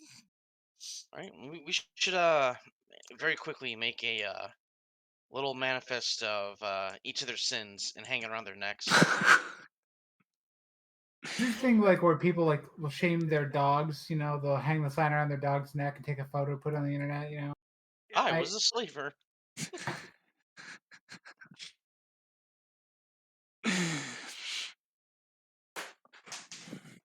I mean, is it really worth it all that much? I mean, it's gonna come out one way or another.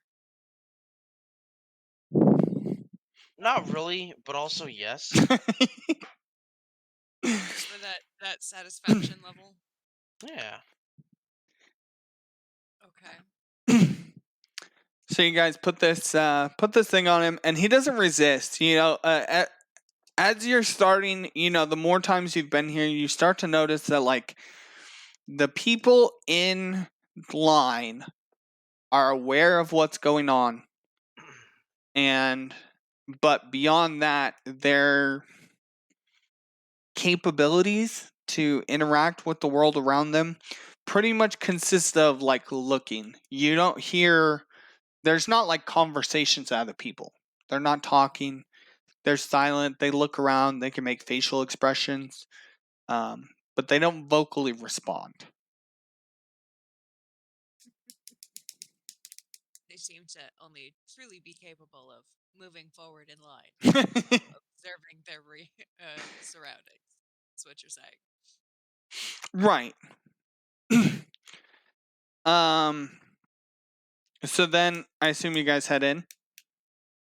Yeah, give him a pat. Tell him, good job. Good job. You'll make it someday. Maybe. I don't know where you're gonna end up, but good luck. Good luck.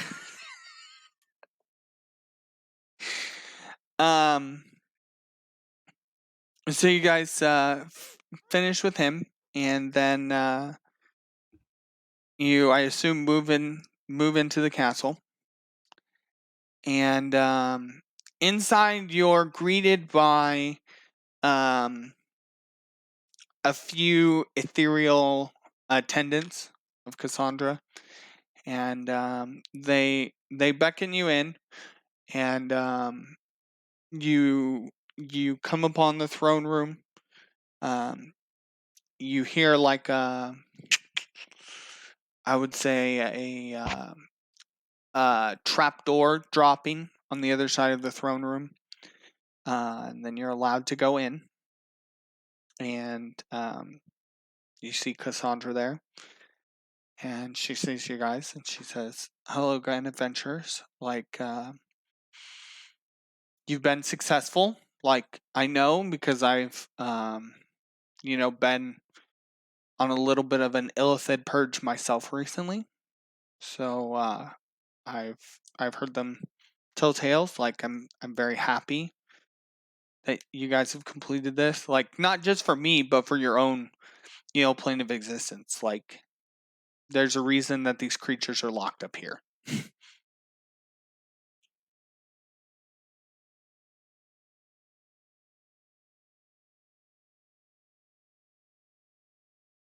Yeah. Well, Halbern's going to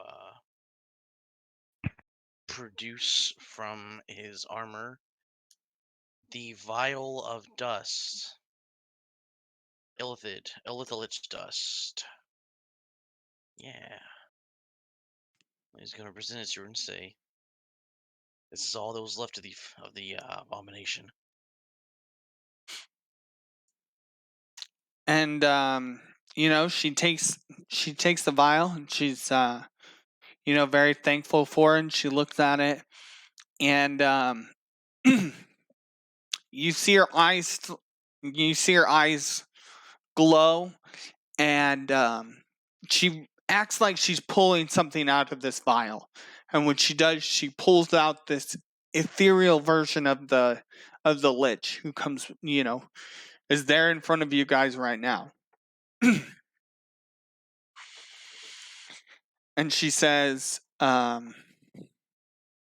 she looks at the Lich, and she tells the Lich, looks like all that extra work, all that you did brought you back to me. Like, everything you did was for nothing. Good for you. Like, she doesn't even give him a last word sort of thing. She just snaps her fingers, and this ethereal form just sort of burns away in the air. And she, wipes her hands of it, and she says, he's gone. Nothing left of him. She's like, so, I have been thinking of how I can repay, how I can show my gratitude for you guys. And I have learned that you guys have recently taken over the old Lich's lair. Is that correct? Yeah. Oh yeah. And she says it would be my honor and privilege to, as a return, as a favor, to send some of my attendants through the portal, and basically like redesign your tower for whatever needs you want. Like, basically, my gift to you is we're going to do extreme home improvement, Lich Tower style, like to your specifications, whatever you guys want in there. Like, you don't have to worry about materials or costs or anything. Like, this will be your veritable fort, tower, however you want to look at it. That sounds lovely. Yeah, man. That's very generous. She's like, I greatly appreciate, you guys taking care of the Lich. Like I said, it was not just for my benefit, it was for your guys' as well. She says, like, I'll have an attendant go back with you guys, and then beyond that, like, the attendants will pass back and forth, and like, just tell my attendant what you need, like what your plans are for the building, what you want to do. You've got what, roughly 6 floors, she says, of what you can do. Like, go ahead and go crazy. Like, it's all on me. Sort of like a shopping spree sort of thing, I guess, if you want to look at it that way. She also says, with that in mind, other news that I've come across from the dead is that more and more people are dying at the tear. And beyond that, like, I can't determine, like, what the battlefield looks like or anything like that, but I have noticed an uptick of people who have died from there. So if I would let you know, warn you guys. She's like, it's not at a point yet where I feel like I have to step in and like, fix the plane essentially again, but it's looking a little bleak. So you guys might want to do something about that sooner than later. We sent people out there to fight. Like, I don't know what more we could do. Like, How do we fix it? yeah, that's the real question. How do we fix it? We Yeah. kind of have our hands full with a billion things going on. She's like, like I said, time flows differently here, so I can't tell you, if it's gonna fall apart tomorrow or if it'll be 5 years down the road. She's like, Didn't- oh, sorry. That doesn't answer our question. No, that's why I was gonna keep going. She's like, to fix it, you'll need to get, because obviously it's a, like a portal in place between where you like between the material plane and the netherworld, but it's a tear through the weave itself. So the only person who can fix the weave would be either a person on one side, would be a figure on one side or the other of the portal itself. So you'd have to either have, let's see here, you'd have to have the Phoenix or her avatar, Fiona, would have to have some way of fixing it, or you'd have to lock up who made the, you'd have to bind the person who made the tear in the first place. She's like, Yeah, beyond that, like, if one of the other two, like, major powers, if I or Michael try and like repair it, there's a chance that it'll just get worse. Like, not in a, like what happened before I split the split the planes. Before, there were parts in the world where you could just go from one plane to another, one of the outer planes to one of the material planes, just in and out. But what eventually happened is that there was a law of crossover, and it takes its toll. Interdimensional travel takes its toll on the weave, and the more and more it happens, the weaker the magic gets in the material plane. Eventually, to the point where we only, like, there were only 2 races that had magic, because they were born in regions or with a certain amount of innate magic. And once a magic, like, if the magic were to all the way die, then it'd have to be outsourced from another plane. And without the weave, like, if one plane doesn't have magic, like, the weave will start to collapse, and eventually then the rest of the world will collapse. With nothing to hold them together, there's not, like, they'll just fall apart. Hmm.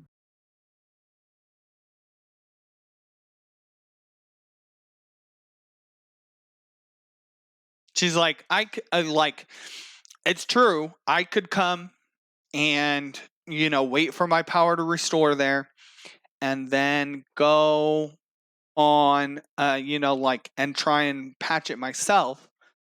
She's like, but without knowing exactly how to, like, how it was torn in the first place, like, I'm not the most well equipped to put it back together. Do you understand? Like, the fabric of reality is a fickle thing. It's not like any high powerful, high magic user could just go in and whoop whoop whoop, stitch it back together. There are threads that have to be put back correctly, or at worst, or at best, it'll just come apart again. At worst, you'll change the way that reality works on that plane. I'll be honest, ain't nobody got time for this. She's like, there is, like, you have time. I know that's a little weird saying from a timeless plane, but Azrael hasn't waited this long to suddenly move through the actions in, like a couple of months. She's like, I don't know how long his plan will take, but I'm sure he has lots of facets. And I know his plan is not to destroy the material plane. His plan is to control it. So he's not going to let it get to the critical point of it starting to tear, like affect the other planes. So you can at least count on that. Just have infinite things going on, right? It's one of those situations where it's like, well, She's like, the best you can do for right now, she would recommend, is that to make sure we keep the enemies at, like, to keep the fiends at bay. She was like, that's the best you can probably do right now without doing a full-scale incursion into the netherworld and going right up to Azrael's doorstep and knocking him down himself. She was like, otherwise, the best thing to do is keep it at bay for right now. a lot of what we're doing right now is literally going around and like trying to squash his sources of more fighters, right? We're going around and like cutting off the tendrils, basically, of all of the little groups his fingers extend into, where he's getting extra people from and recruits, and his cultists are recruiting from. We're trying to squash that, because if we can squash that, we just make the fight easier, right? If the battles are going on and we're killing people and there's not people to replace them, eventually he just like the scale and scope becomes smaller and smaller over time. Right. And she says, that's the best way to force out, where you start forcing out his bigger chess pieces. Like, if you want him to start getting bigger chess pieces on the board, you have to get rid of all the little pieces first. She's like, so that's probably the most solid approach. She was like, but don't, if the people who are defending the tear and making sure the fiends are contained essentially now, if that were to fall, then he'd have a very easy foothold into the material plane. Right now, what you're doing is stopping his plots to reinforce his army. But he won't need reinforcements if he can just walk with an army through the door. Sure, but I mean, reinforcements are being sent, so. Yeah. No, exactly. And that's why she said, like I said, what you have is a solid approach right now. She was like, but just, she's very clear, don't let them gain another foothold here.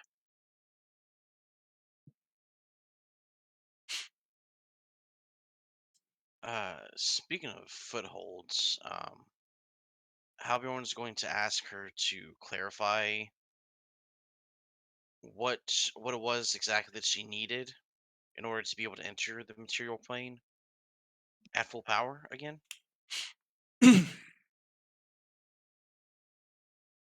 That's a good question. Because that was he posed this question back when everybody was cursed by Azrael in some way or the other, and that was one of the options. In order for her, she explains that in order for her to be there, she'd have to be summoned by an extremely powerful caster with a piece of her original human body or human armor or human body, piece of her original form, from the material plane as a focus. And she said the spell itself would probably take some days to work through, like it's a ritual. But like it'd probably take a couple of days of focus or a couple very powerful casters. She was like, there's some other like miscellaneous weird ingredients that you'd have to get from a couple of places, like like some holy sand and like the blood of a just person. something, like she lists off a couple ingredients like that. She's like, but otherwise, like with the tear, with what I've investigated about the tear, one of the easier methods could cause more instability. So she's worried just the a normal approach of just I don't know what the spell is. It's fairly low level. Oh, I mean it's like 5 or something like that.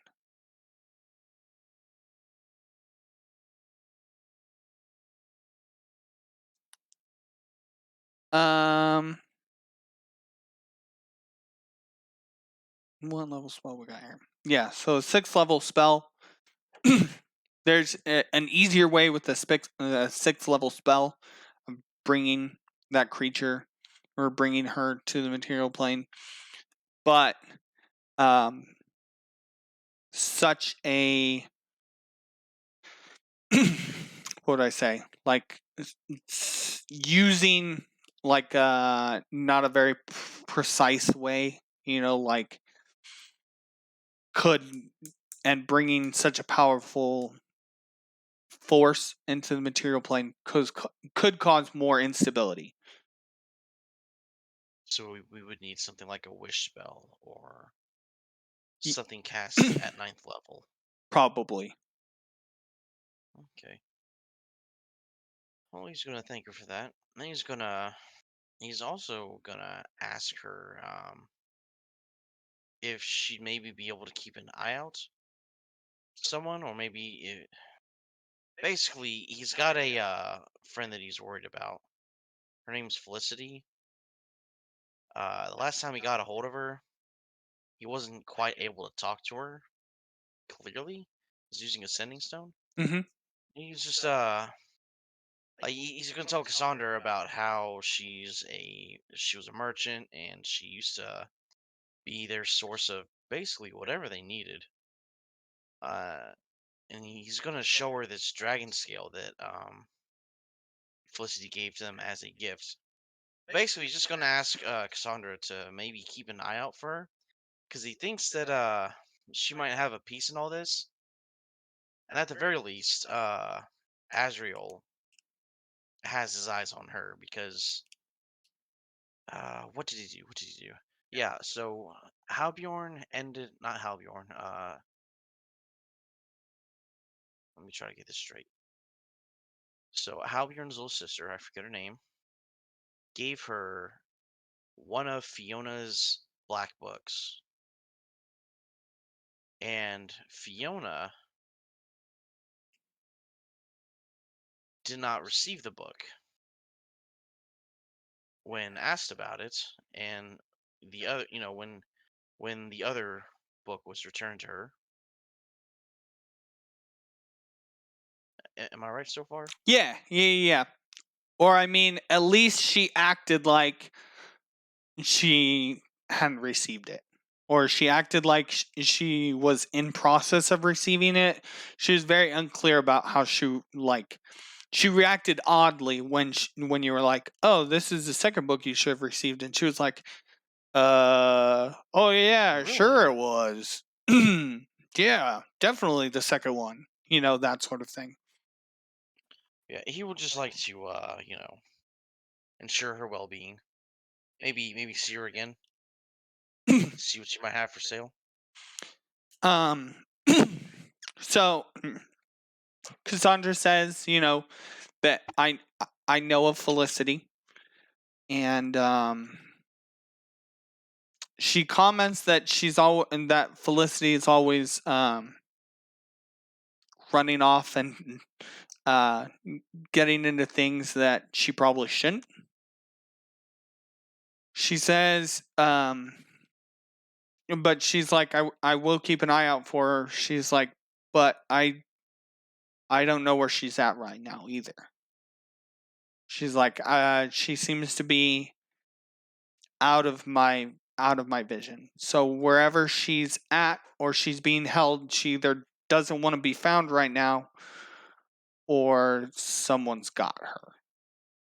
She's like, don't worry about her safety. Like, she's fine. I'm not worried about her getting injured or hurt or, something like that. But she's either being contained or she's purposely avoiding people right now.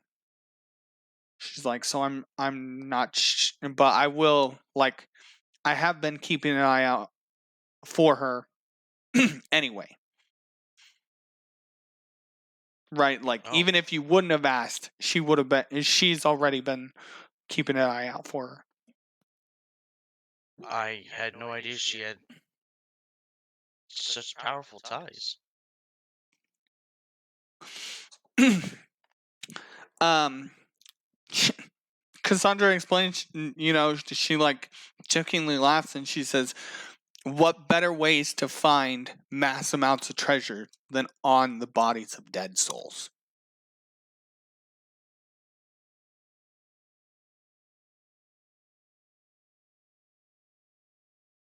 She's like, what did you think that Felicity just made stuff? Found stuff in dungeons? She was like, that sounds way more difficult than just picking them off of people who don't need them anymore. So wait, are you two business partners? No, not necessarily business partners, but she has an affinity for finding dead dead bodies or dead remains, and whatever she finds on the material plane that she can get her hands on, like she does. She's she'll go and sell it or give it to whoever needs it. She doesn't think that resources of any kind should be private, I guess she would say. Like, if someone's not using their old jugs anymore, and some merchant, because the merchant died on the side of the road, like a poor mother and her children could use an extra jug to carry more water for their family, so she's just gonna take it off the dead body and give it to the mother who needs it, sort of thing.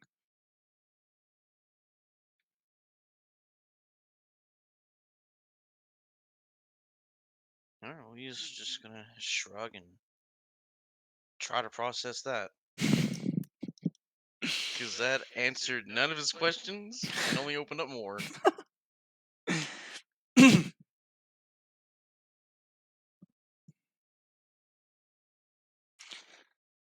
She Cassandra does mention that it's a little odd that Felicity gave away this scale. Like, it's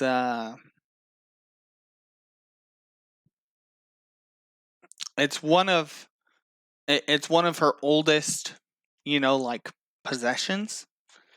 So she's surprised that she'd part with it. She's like, but it does show like a certain amount of trust, even from a non-dragon looking at it. If someone is strong enough to know what that artifact is, then they're going to have a certain amount of respect for you just by having it.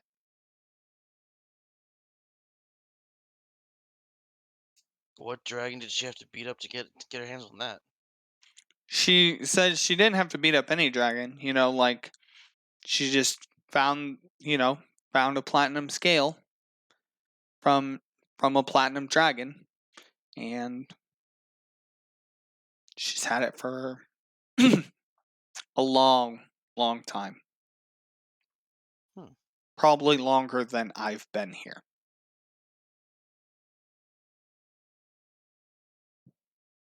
So Felicity's very, very old. This is probably a rude question, just purely based off of everything. How old is she? She says, I would guess she's maybe 3, 4 millennia old, somewhere in there. Holy fuck. Yeah. And she's not a vampire. Obviously, we've seen her out during the day. What is she? Is that your question to Cassandra?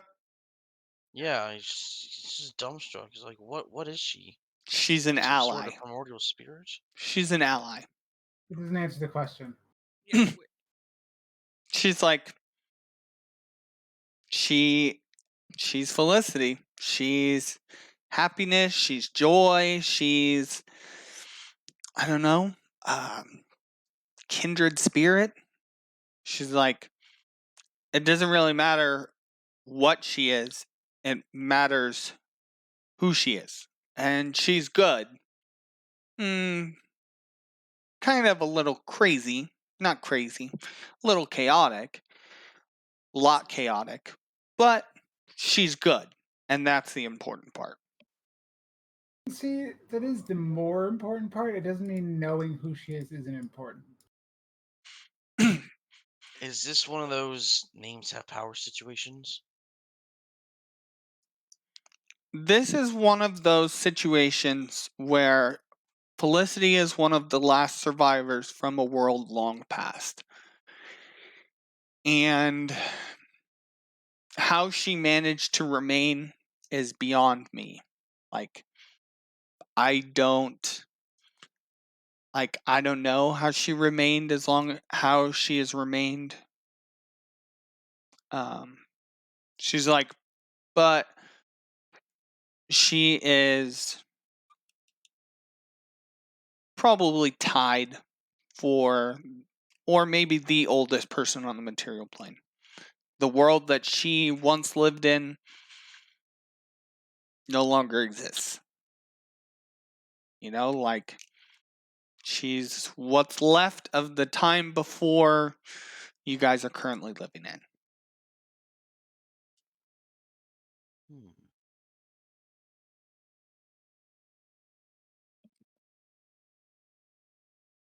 I had a really disrespectful thought. What? She's been around the block a time or two. Ooh. Cassandra laughs and she says, "You know, she's probably been around the block 100 times or two."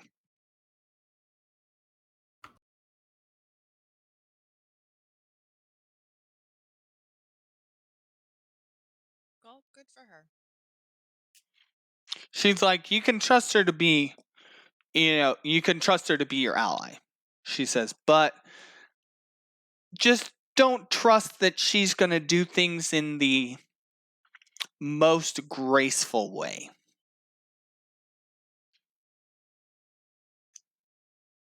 That's fair. Oh, how everyone's gonna laugh and say they're used to that already. They've got me.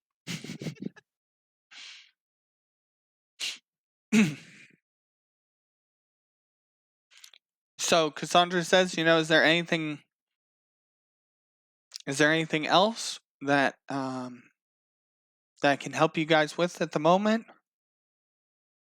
Yeah, actually, not that it matters at all. Literally, no bearing. But did she, does she look the way she does, or is she wearing like a disguise?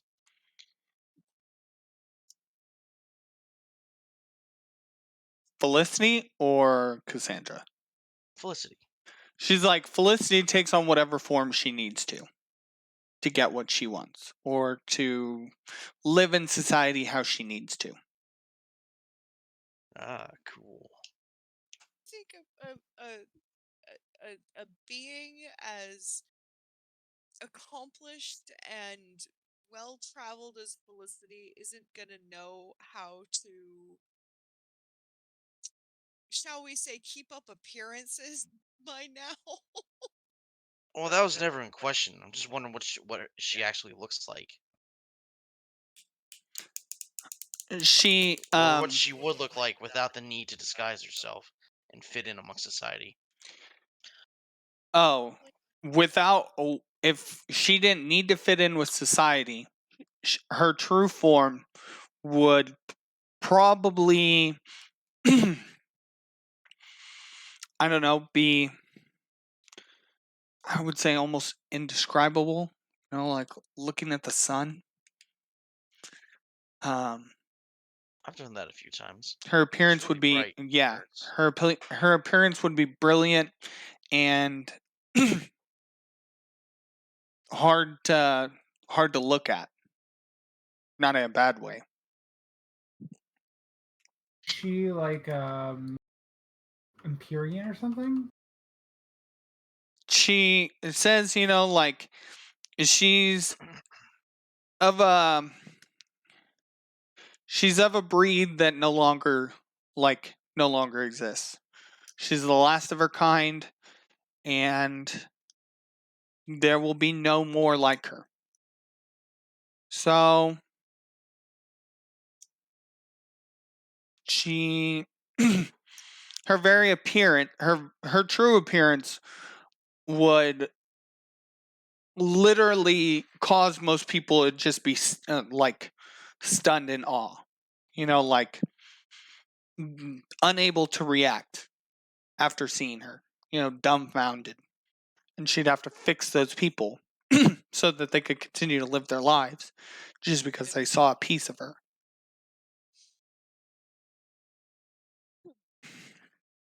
Much in the same way if, you know, like I went to the material plane at full power, or if Azrael at full power, you know, like went to the material plane, or Michael, or even Fiona at her own full power.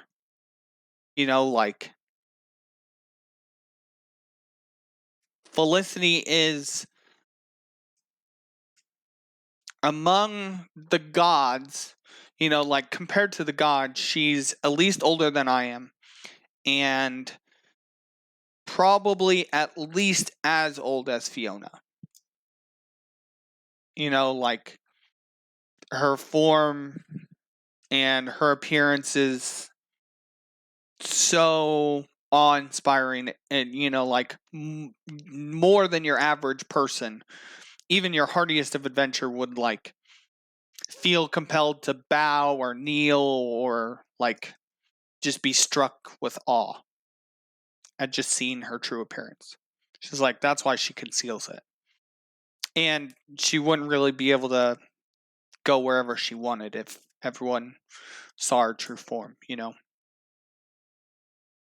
She couldn't just float about whenever she feels like going like a merchant on holiday. She says that rather angrily. Do you want to be a merchant on holiday? She says no, but I'd rather like if, you know, incredibly powerful beings weren't just moving around with no, you know, like sense of, hey, I should probably stay in this general locale. You know, like at least Fiona pretty much stays in Lucia all the time. You know, like she barely leaves. But it's among my many jobs to keep track of the powerful figures on the material plane so that nothing upsets the balance of, well, reality. I can see how that would be frustrating for you then.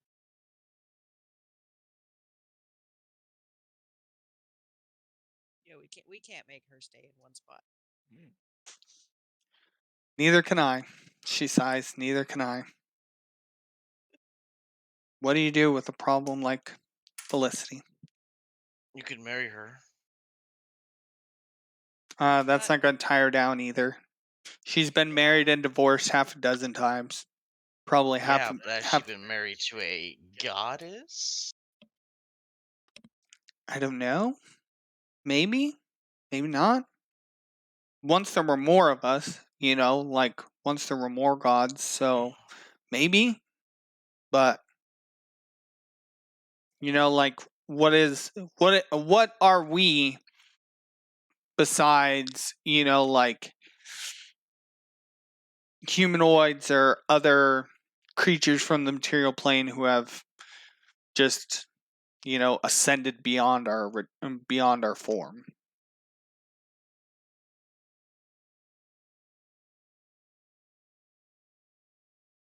She's like, so what is a god after all? That's a good question. Little philosophical question for you. It's like, what is a man? A miserable pile of secrets. Enough of this. Have at you.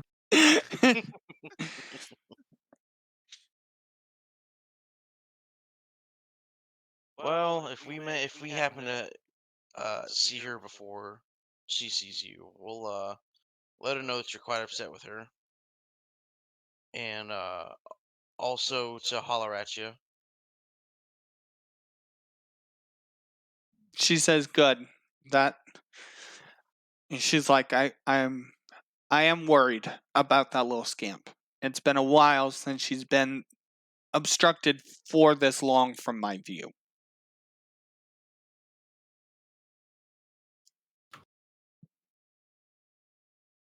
Do you think maybe she got married to Fiona? Maybe, like, Fiona has the power to, like, indefinitely block my view of her, like, so possibly. We are gonna have to go and see her again, aren't we? Yeah. I mean, she's got magical secrets galore. I'm certain of it. Yeah. Well, yeah. We know that for a fact. We don't have to be certain. Yeah, and well, those two are synonymous, aren't they? Also, she's got problems we could probably solve that are on our scale. That's true.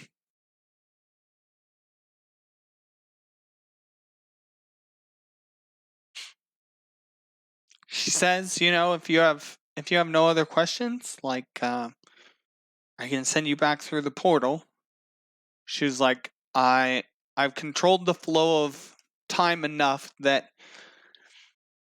you shouldn't experience more than a couple days of dilation. Thank you. We really appreciate that. She's like, Oh yeah, I'm sure you have other business you need to attend to. That's also, timely. So I don't want you to miss those meetings, appointments, however you want to look at them. pomegranate basket. She says, "Ooh, goody!" Like, like, I haven't had one of these since you brought the last one. She's like, and in here, that feels like a lifetime ago. Well, if that portal is that portal going to remain the way it was? She Bring us back here. she said, like, it's until you go back through it, it'll, like, anyone who were to use it right now goes would come straight here. But once you go back through, like, it'll return to its original form as, like a little gateway to just about anywhere you need to go. Well, interdimensionally. Is there a possibility of us making it so that we can come back here at will? She's like, sure, or like, reach out to me, and like, I can affix it from this side, and like, you'll come here if you so choose. She's like, like, if you would like, while while my attendants are doing renovations, if you'd like, they can make it more controllable thing, where from your side you can choose which plane, where you'd like to go, that sort of thing.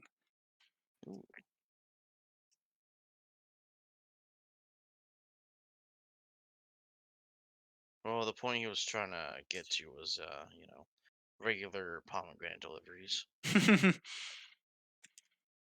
She giggles and she laughs and says, I'll make sure my attendants bring some more back when they come through.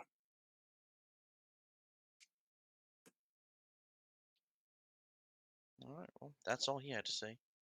That's all he wrote.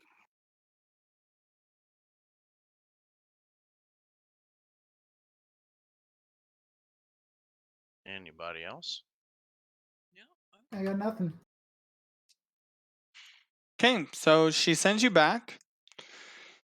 You come back, and it's only oh, only 2 days have passed. So you lost even less time than you lost the first time. That's good.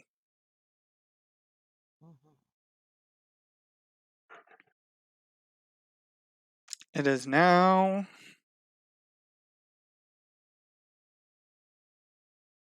the morning of the 15th.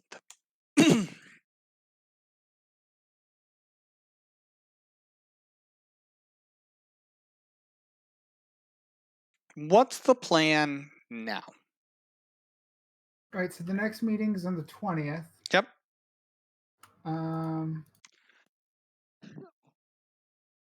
So we have 5 days. We need to figure out what we're having her do in our base, right? Like what fancy things we want from her. Mm-hmm. So maybe we should go talk to Ciela and Shaw and see what things they think we should have. Like obviously we have some input ourselves, right? But I mean like what things would be useful for us to have both as an organization, and we should also talk to Yellow Beard. Like what things would be useful for us to have as an organization, which things would be useful for us to have as a ruling class, or possible future ruling class of the city, or something along those lines. Should that be a downtime thing? Or a campfires thing, rather? Oh. It can be. I'll certainly I'll put a list together from, I assume you mean Alistair, not Shaw. No, Alistair. I was like, I'll put together a list from your NPCs of things that they think would be useful for you. And useful in general. It'll take me a little bit more than we have time for today to come up with what each one of them think would be important or useful. I'm gonna say hands down that they're all going to say that you need some sort of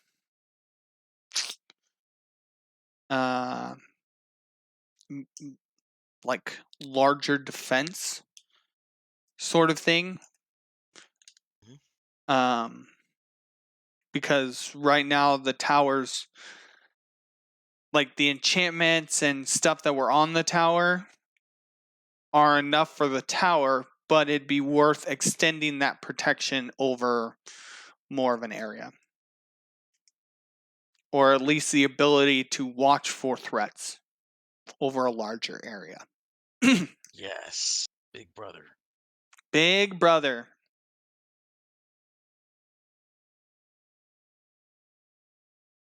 You could put out posters with Halbjorn's face on it, but in black, white, and blue.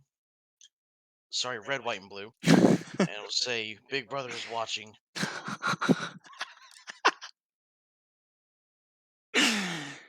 Yeah, some dystopian freaking little things, just like, It's only dystopian if you disobey. That's really sounding dystopian. It's really sound like you need a trip to the Gulag to reevaluate the friendship Gulag.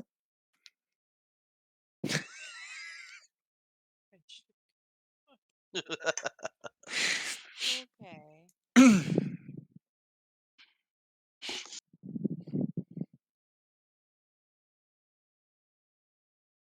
But so definitely, you guys, ask your friends and allies in town what would be useful, what would be helpful. Um, and they'll all say they'll start gathering, like a list together of improvements that you could make.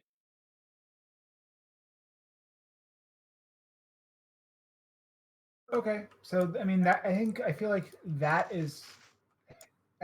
I don't know of anything else we need to do before a meeting with Nos in the next few days. Like, unless there's more small tasks, but I mean, we took the only one that seemed reasonable for us. Mm-hmm. Prepare, buy spell scrolls. Because if we're fighting this guy, it's going to be a fight. That's fair. Should take precautions to lock down the area. Make sure he can't get out through physical or magical means. Because the only reason I felt like we had to bargain with last time is because the dude slipped right out of our grasp Yeah. quite easily. Okay, so aren't there lanterns that detect invisibility? Yes, Correct. you have one. Yeah, I thought so. We should see if we can find another one or two of those and just put them in the room we're meeting and just disguise them as normal lanterns. Okay. Those have a Yeah, because last time he just kept staying out of the view of it. So like Halbjorn would turn and then he'd move as well. yeah. Sneaky little Bright light bastard in he a was. 30-foot radius. I don't remember where we're meeting him. I think he just planned on coming either back to the tower because he probably assumed you were going to wipe out the lich, or at least coming to like there's like a bit of an area before the tower. We should definitely ask her to. We should ask what's her face to make it so we can. It's impossible to be invisible in our tower. Ooh, yeah. In some sort of like magical holding cell. Yeah. Definitely, let me amend that. all of your NPCs are going to push for that. Make it so that it's impossible for people that are not us to be invisible in the tower. Sure. Because if we ever get breached, we could have somebody cast great invisibility on us and then just strike with impunity. Good point.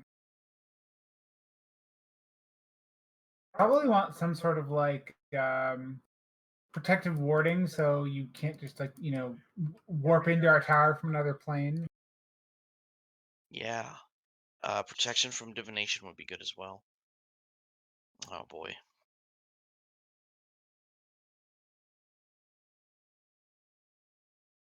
I'm sorry to say this, man, but I'm gonna have a whole fucking laundry list of stuff for you. Oh, you should. This is a favor from a god, so you should get the most out of it that you can.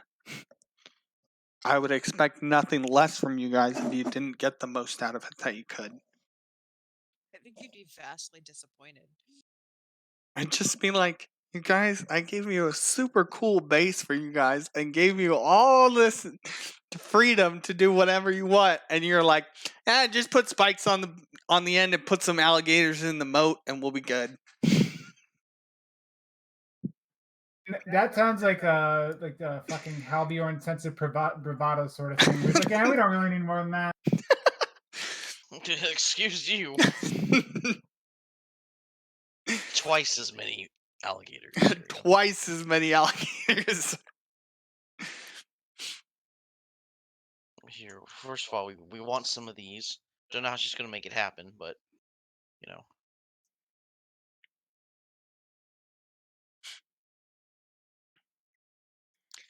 Well, if there's nothing else but just figuring out between everyone what they so want, I'll get those lists together from the NPCs. Otherwise, beyond that, I don't know what else we can fit in the last couple minutes. Does anyone have any questions, comments, thoughts? We could fight each other. That's that sounds kind of pointless.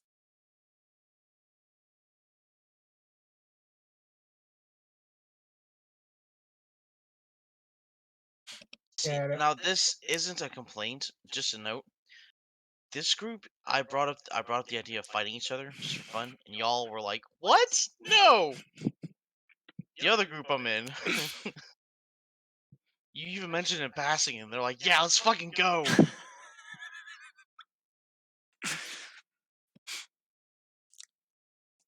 Well, different groups have different dynamics. yes, we're friendly with each other, hostile to everyone else. Yeah. Well, We've chosen friends- who we want to battle. It's the world, friends not can- each other. Friends can fight against each other just for funsies. They're capable of doing it. Yeah. Nah, dog, that ain't me.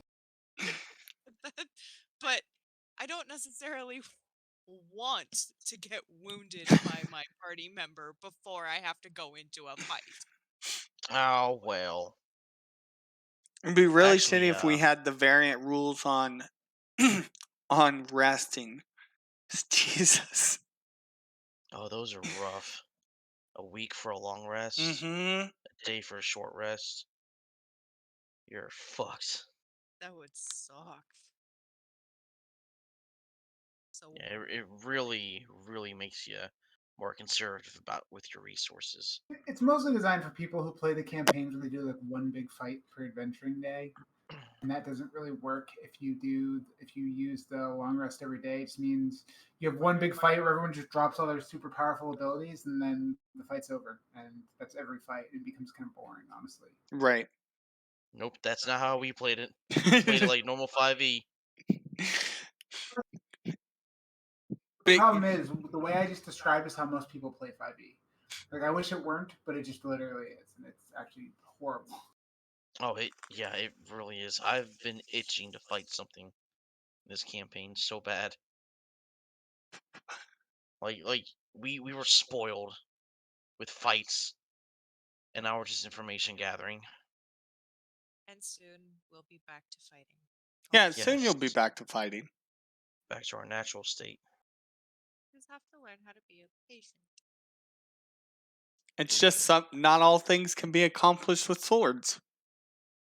Yeah. Albion, that's the worst thing for Albion about the entire world is he can't just solve everything with a weapon.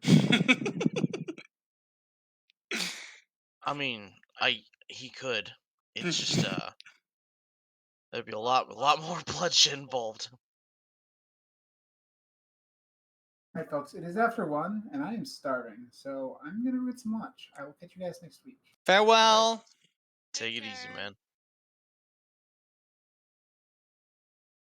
I am gonna